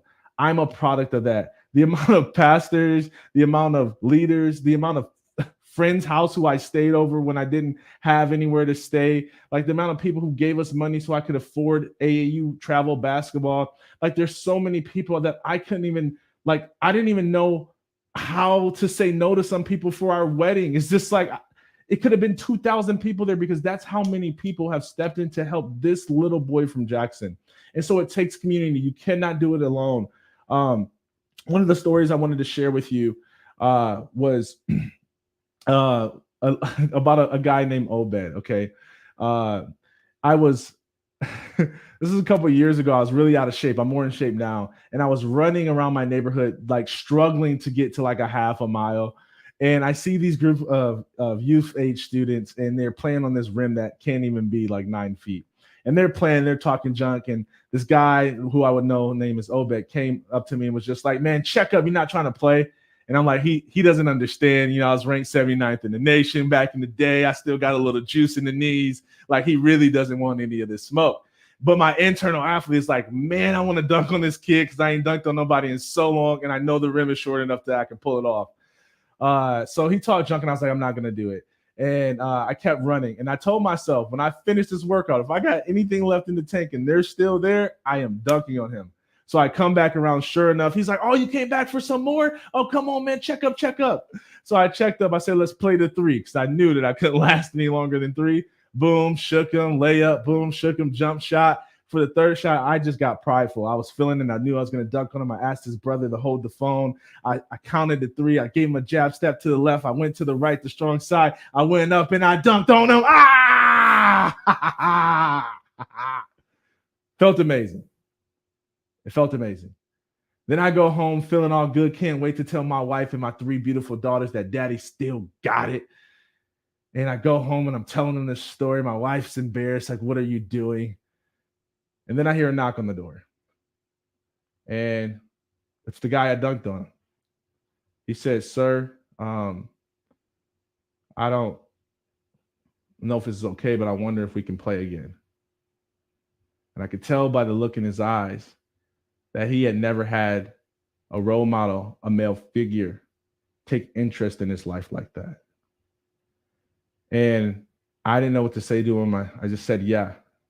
Now, I started a mentor-mentee relationship with this kid, and can I tell you, I couldn't do it on my own. I was already doing so much for my church, my community. I told my wife I didn't even want to get his hopes up, and I had to lean on community. Communities like King, which is Chris Broussard's Fox analyst, his movement, they helped out. Our local church youth group, that youth pastor Nick, so many people within the church just all helped. We gave him rides to school. We helped him. And can I tell you, he all of his friends is kicked out of school. All of his friends are not doing well, but he is still in the fight. He is still in the game. He is still moving forward. And that is the power of community. So do all that you can, get all that you need. And number three is be all you can be. I'll kind of end with this story on be all you can be. I was talking to a friend the other day, one of my best friends, and he's the leader of his family, just like you're the leader of your community. And I was giving him this metaphor about leading while bleeding, or leading while struggling, or leading while you're just, constantly feeling like there's more problems than there are solutions. And he really wanted to just kind of cop out and kind of just like whine and take this break and all this stuff. And me, I'm all about self-care. So I wasn't giving this advice from a lens of, him not taking care of himself first. But I was saying to him this, I said, man, if you were to study, tribes and animals and human in the nature, I said, and you were to look at the king, the lion, the male lion of the tribe. And if he was tired and he said, you know what, I know we're under attack, tribe. I know hyenas are trying to eat us. And I know all this stuff is coming at us. But you know what? I just need a little, 3-week break to whine. It would just, I said that imagery would just be so crazy to me, because you would look at that lion and be like, oh my gosh, like even wounded, you're still the strongest lion. Even wounded, you're still the protector. Even wounded, you are still the one that was consciously designed to like lead us all into fight and to protect. You were built for the pain you carry. And I just wanted to say that being all you can be, just encouraging you that as weak as you may feel, as overwhelmed as you may feel, that you are still the king of the jungle, and that you can still be all that you can be, and that you are still the strongest lion in your tribe. And so step up, lead your community, even when you're tired, even when you're afraid, even when you don't know how it's going to work out, even if you're like me and you're like, I already got so much, I'm already doing so much for so many people, and I've got to lean on more and more community. That's what I want you to know, is that you can still be all you can be, because you are still the strongest in your tribe. So my friends, I hope that this story has inspired you today. I hope that you feel equipped, encouraged, and I hope that you know that I am thankful, because I know that the people whose lives you invest in on a day-to-day basis matter so much, just like Obed's did. And so I thank you for this time and this opportunity for sharing and dialogue with me. And I look forward. Please reach out, connect. If there's anything I can do for you and your community, just reach out to me. I love you all. Take care. Wow, Daryl, thank you so much for sharing your message, your story, your mission. That was an absolutely incredible talk. Thank you so much for bringing it, bringing the magic, bringing the joy, and bringing your heart and soul to that. You know, be all you can be. I'm actually reminded of something Eric shared with us earlier. He said, we are not here to prepare the road for our children.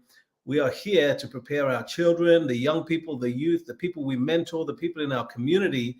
We're here to prepare them for the road. We're not here to prepare the road for them. And your message really resonates so clearly with that.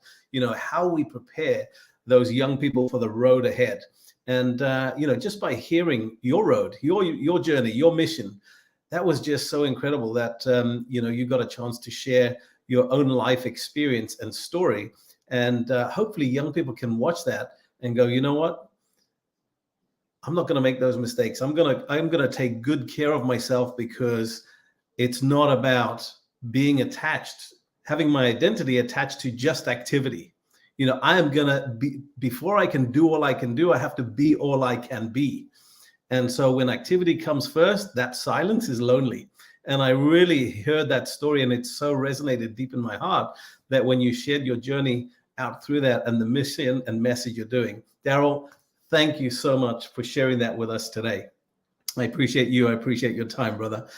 Wow. Haven't we had an incredible lineup? My goodness. You can go and check out Daryl at Daryl, Darryll, Stinson, STINSON.com. And we've shared the link below in the message.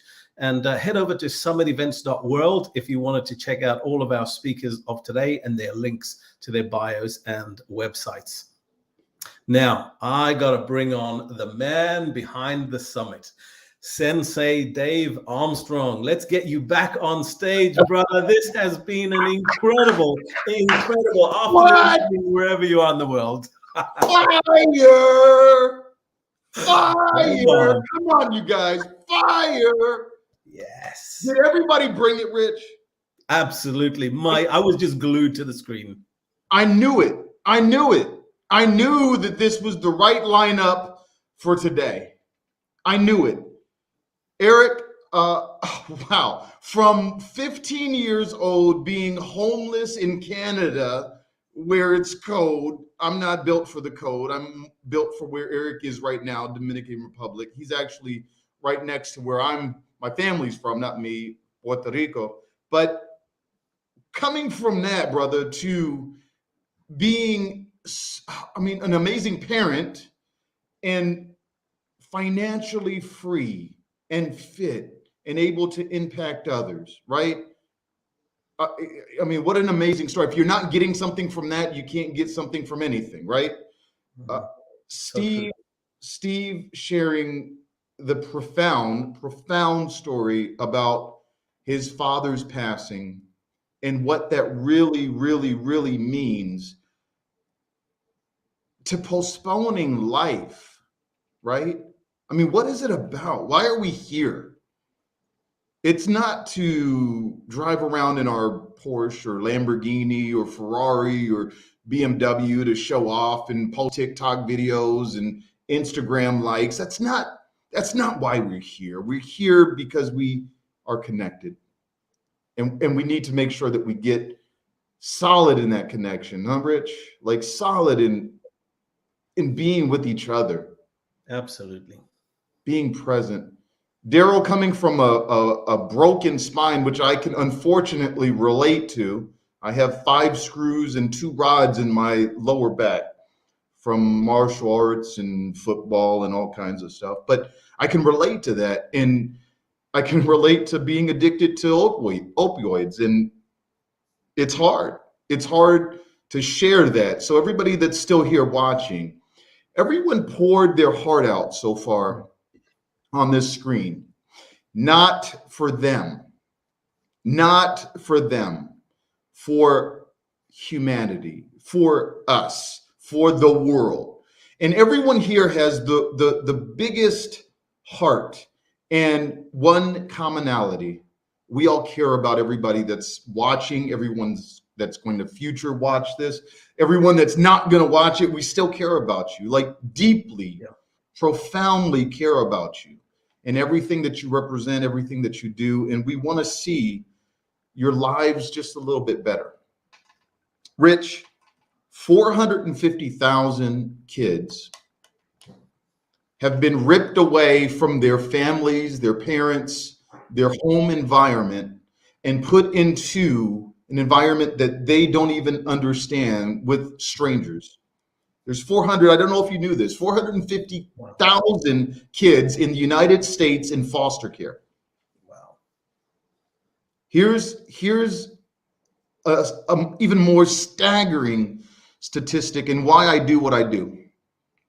20,000 young adults age out of foster care without anything every year in the United States.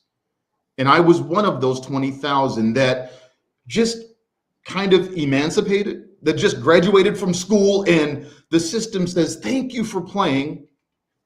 Have a nice day. Thank you for being here for the last 5 years, 6 years, maybe your entire childhood. Have a nice day. No $10,000 check, no $20,000 check, no college fund sitting there, or getting into some college because you were in the foster care system. Nothing. I literally had nothing. 20,000 kids graduate with nothing in their corner, no one in their corner, and no light at the end of the tunnel. And so why do I do this? Why do I have these summits? Because I want you to share every piece of knowledge that is given here for free with everyone you know, because it's important. Parenting is important. Raising strong, healthy, amazing children. I'm lucky. My kids, who are 26 and 28, I know I don't look it. The kids are they had everything. I was competent enough to know that I didn't know anything about raising them, so I constantly was seeking something to improve my parenting style or my relationship with both of them. And thank God, thank the universe, thank everyone that contributed to my ability to raise them. And that's why we're here, brother, is just to help, So if you're not sharing this stuff, if you're not engaging, if you're not really, really, really, really, really in it and going, I'm going to sit here for 2 hours and learn and write stuff down and take it and apply it, you're doing yourself, the kids in your future, your neighbors' kids, a disservice. I just wanted to say that because I love everyone that's here, but I want these summits to grow.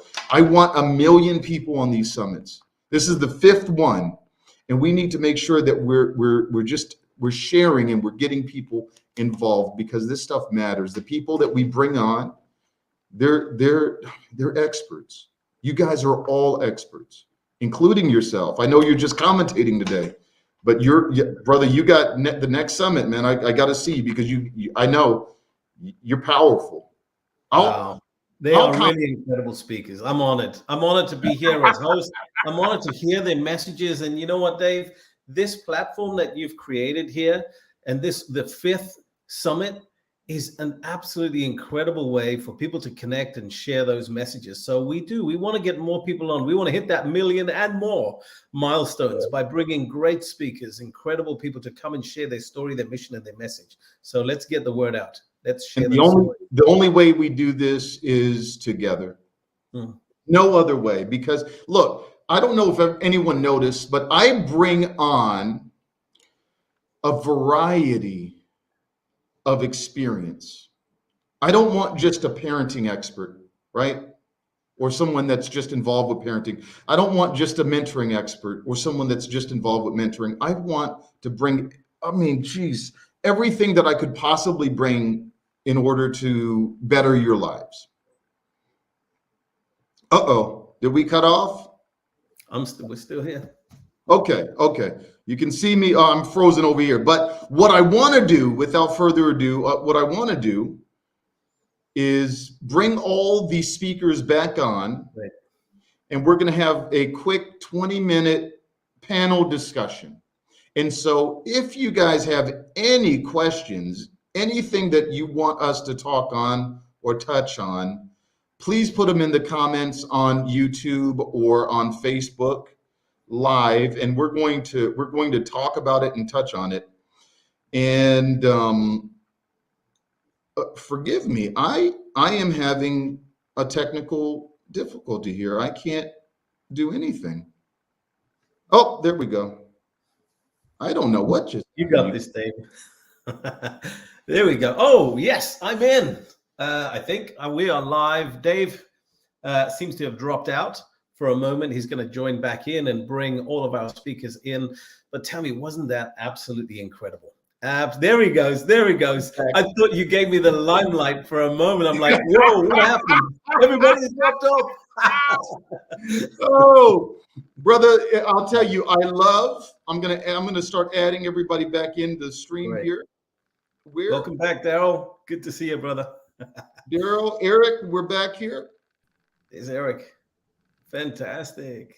Steve, I think Steve, I'll tell you, he lost his internet connection at his house right before this summit. I mean, it's always like that. You go, oh, I'm going to control everything that I could possibly control, but something happens. Something out of your control happens. And you know what? He rolled with it. I hope that he's able to join us, but he had to go to a cafe. He says, I'm not going to be stopped. I'm not going to be stopped. I'm coming. I'm going to make it happen. But I gotta improvise. And so that's what he did. Hopefully he's able to join us. Eric, Daryl, I want to say thank you both. A heartfelt thank you. I appreciate your time, your energy, your involvement. This is so important to me and is beneficial for millions of people because sometimes we don't know what we don't know, right? And it just takes that aha moment, that one thing to get into our ear to change the trajectory of everything in your life, the way you're parenting, the way you're mentoring, your lack of involvement, right? Just that one thing. And I hope that these summits are that one thing for people. And they go, holy crap, I didn't think about this. Thank you, Eric. Thank you, Daryl. Like you guys got me to think. That's what I'm hoping these summits do.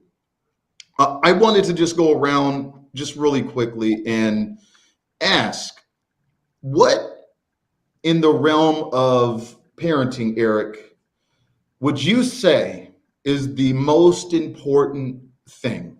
Like if you were going to pick one thing and go, I think as a parent, this one thing is the most important thing to me and my kids and the relationship. What would you say it was? Let them grow up. Don't interfere too much.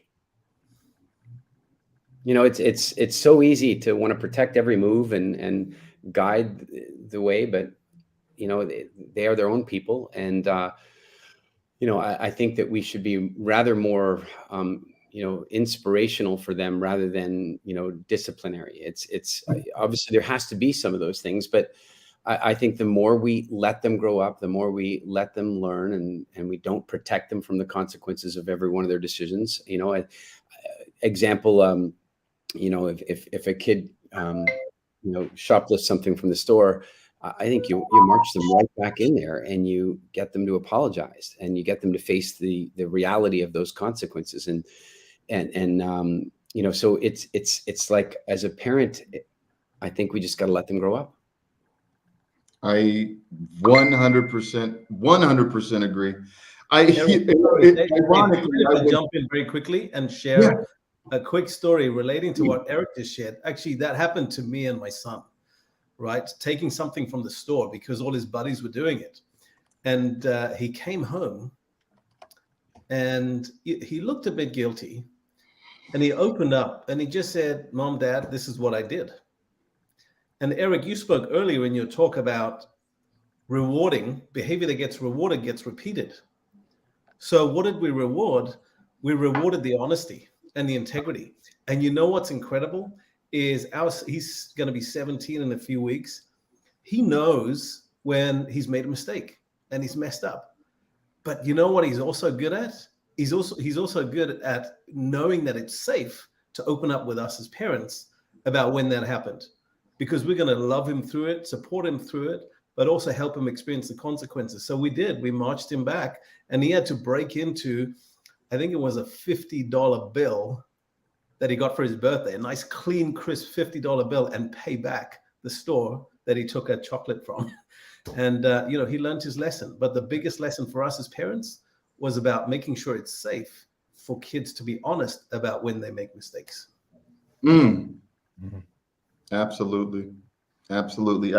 It's funny. It's ironic. I was having this conversation over coffee just a little bit ago today with one of my friends, and I hate the expression. I shouldn't say hate. I dislike the expression of learning the hard way, because I go, why do I need to learn something the hard way? Why do I need to go through something in order to learn that this is going to yield X result, right? So I don't need to, for example, as Eric was talking about, put my hand in that fire and burn myself to know that fire burns.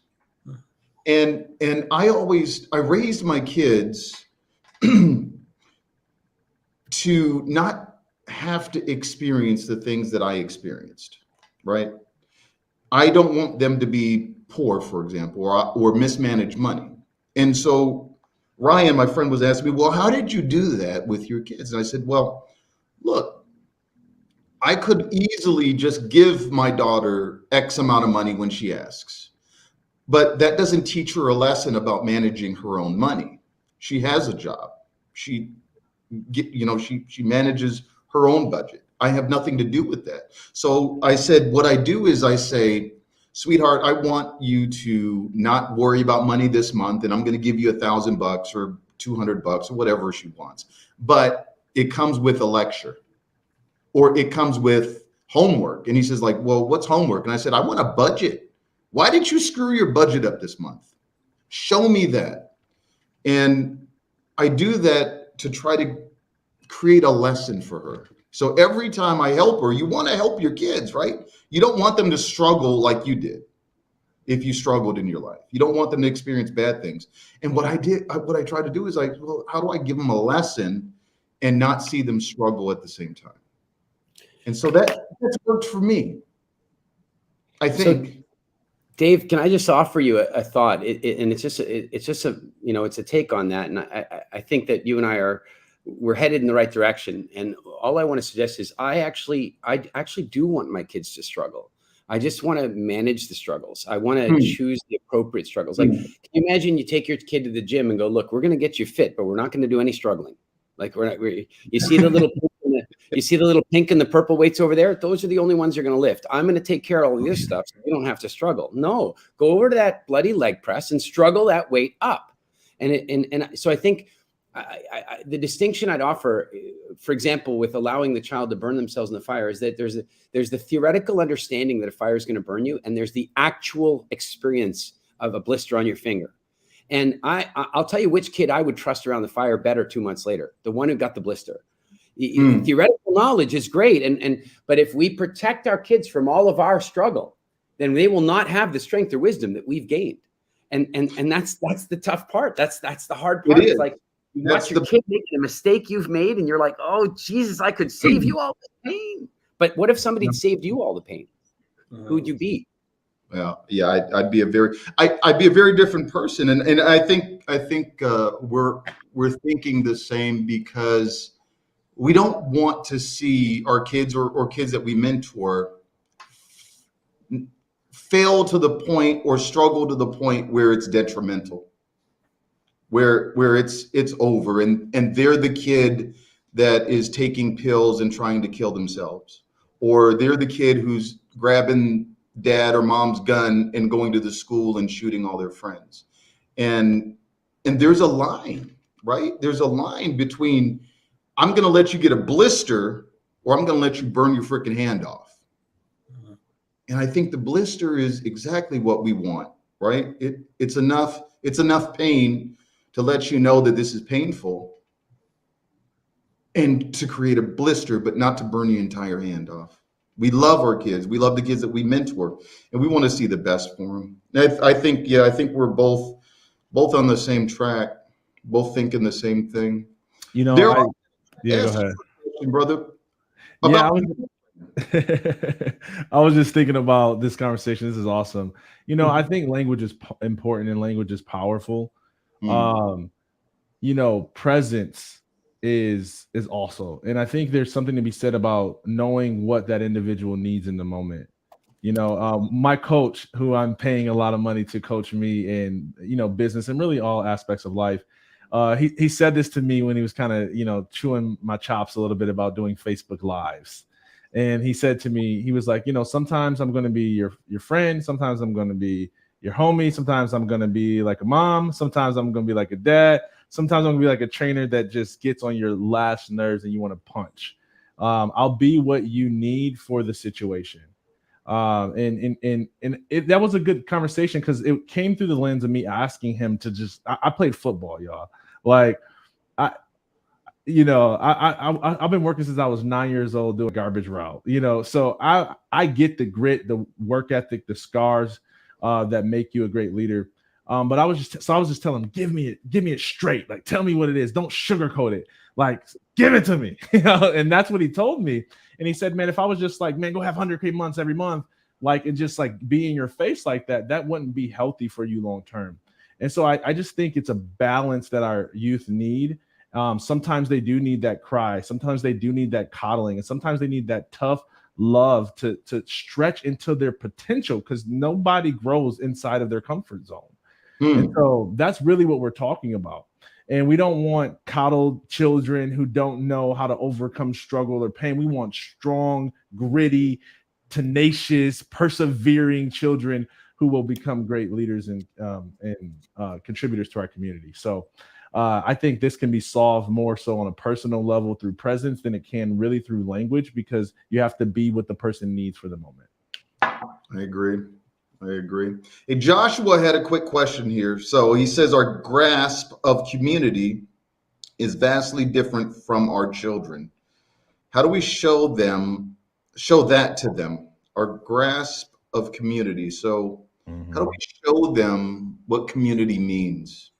Any takers on that? Rich?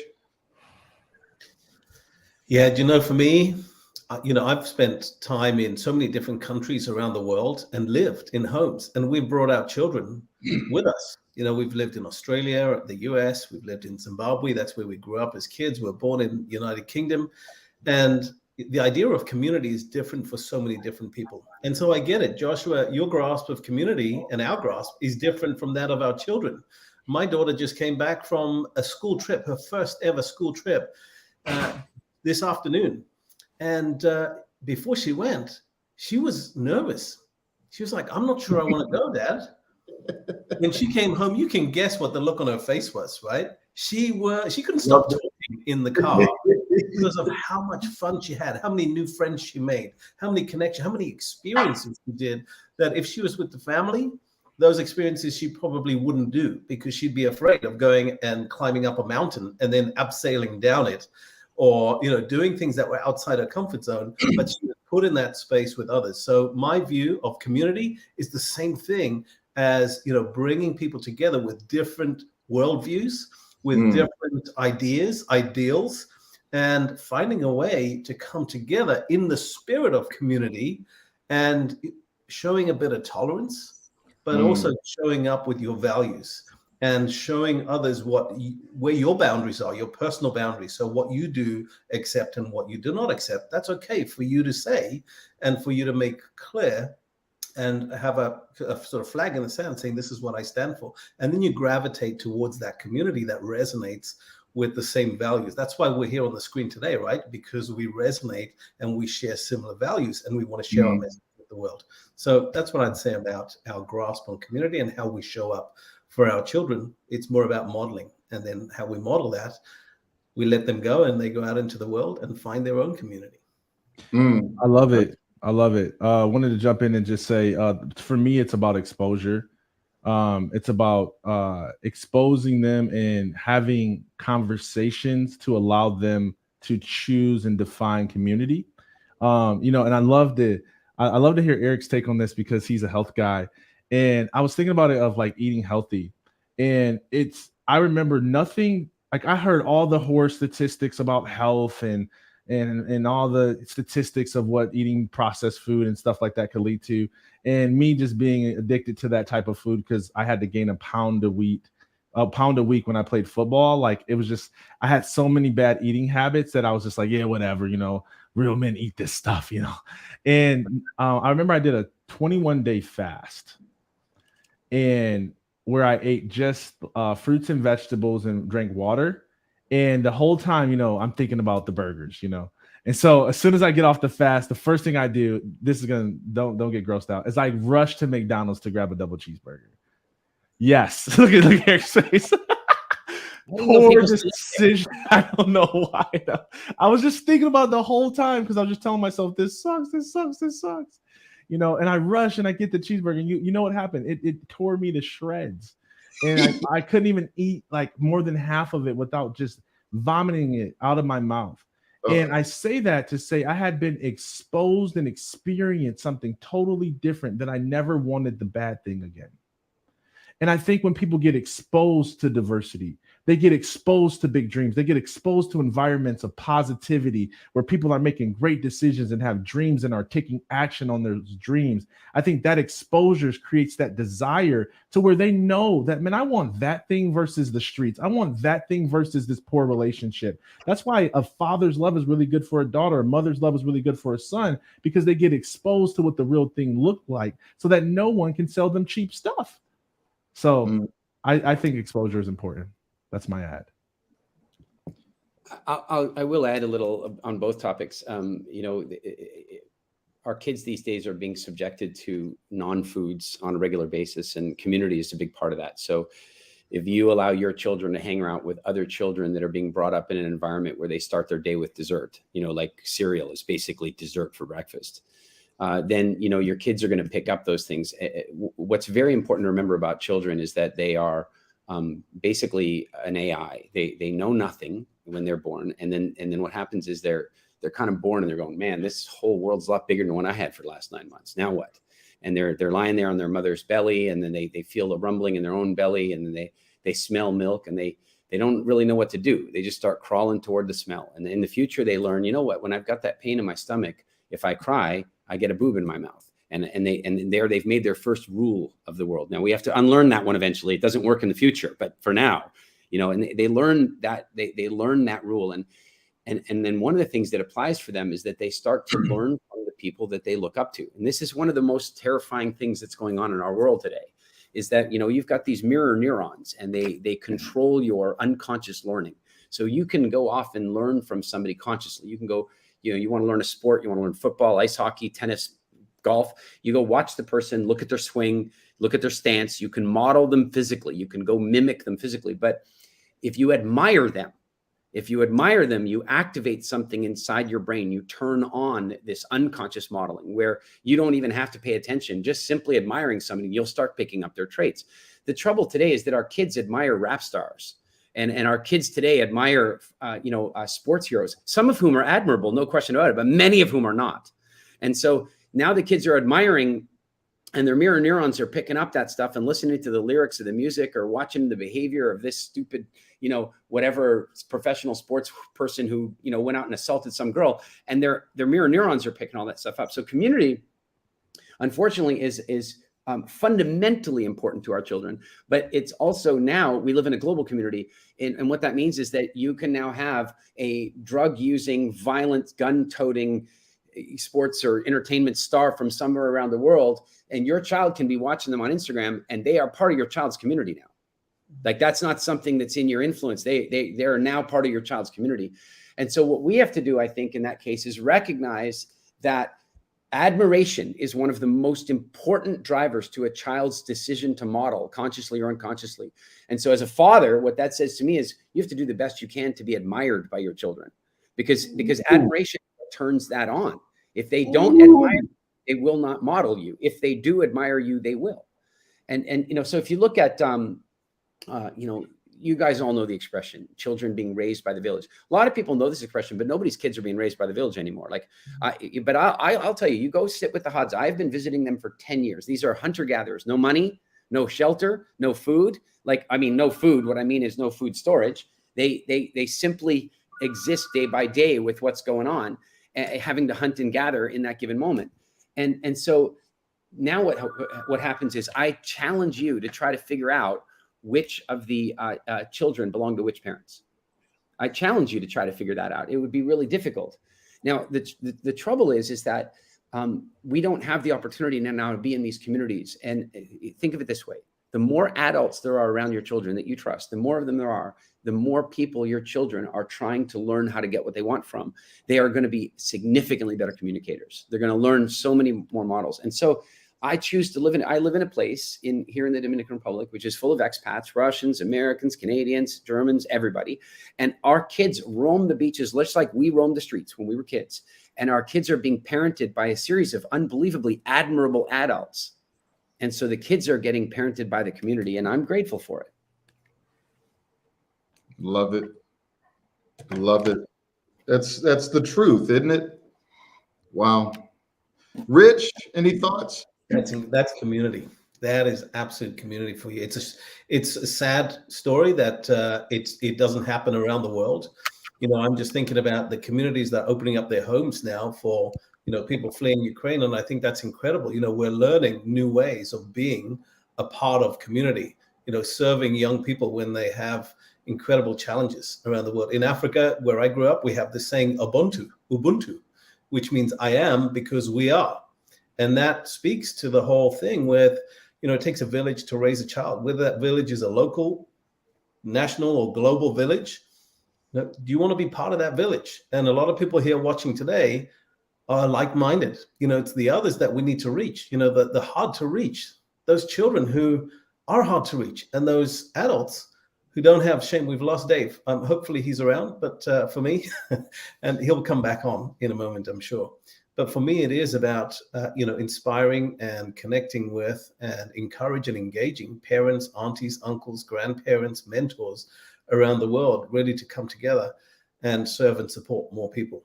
You know, Eric, what you were sharing, your stories, your personal stories, your wisdom, your insights, you know, that's incredible. And more people need to listen to that. I know you've got some stories and messages on Mind Valley and on YouTube and various platforms and with your WildFit.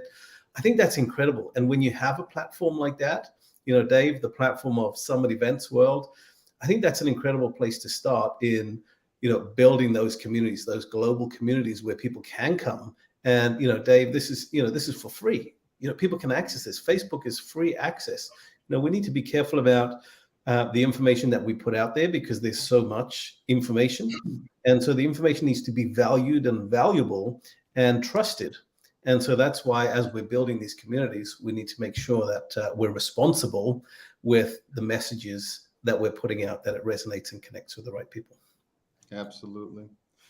Well, I think that we're going to wrap up. I really know that we brought so much to have people ponder, at least, and take and apply to their lives. And that's what this is all about. So I wanted to say again, thank you, Eric, Rich, Daryl, Steve that had to leave. I want to also encourage everyone that's watching this now or watching this in the future to go to some of these websites. Go to summitevents.world, www.summitevents.world. And when you click on anyone's profile, you're going to see a bunch of links, right? I put them on their picture. It says, hey, click here. Everyone's doing amazing stuff. And everyone wants to better your lives a little bit. Everyone here has felt fortunate, I'm sure, that their lives are the way it is at the time. And it wasn't without someone bettering their lives. So every one of us has a story of someone helping us get to where we are. And I think it's amazing that we're all in very different places of the world doing quite well, with a smile, and we're happy, and we want to give that joy to others. And that's what it's all about. So please, I encourage everybody, go click on links, engage. Social media, everyone's on social media. Everyone wants more followers because we want to give. Any parting words before we get out of here? Mr. Eric Edmeades. Oh my goodness. You know how long I couldn't say your last name. I kept saying Edmeades. I know it's not. I had to watch old videos of you with someone introducing you in English, because I felt the first three I found were someone else introducing you well, they were speaking English, but it wasn't their native language. And I'm going, how do I say Eric's last name? I love him. He's awesome. How do I say his last name? I got it. I said it a few times today. But any parting words from you?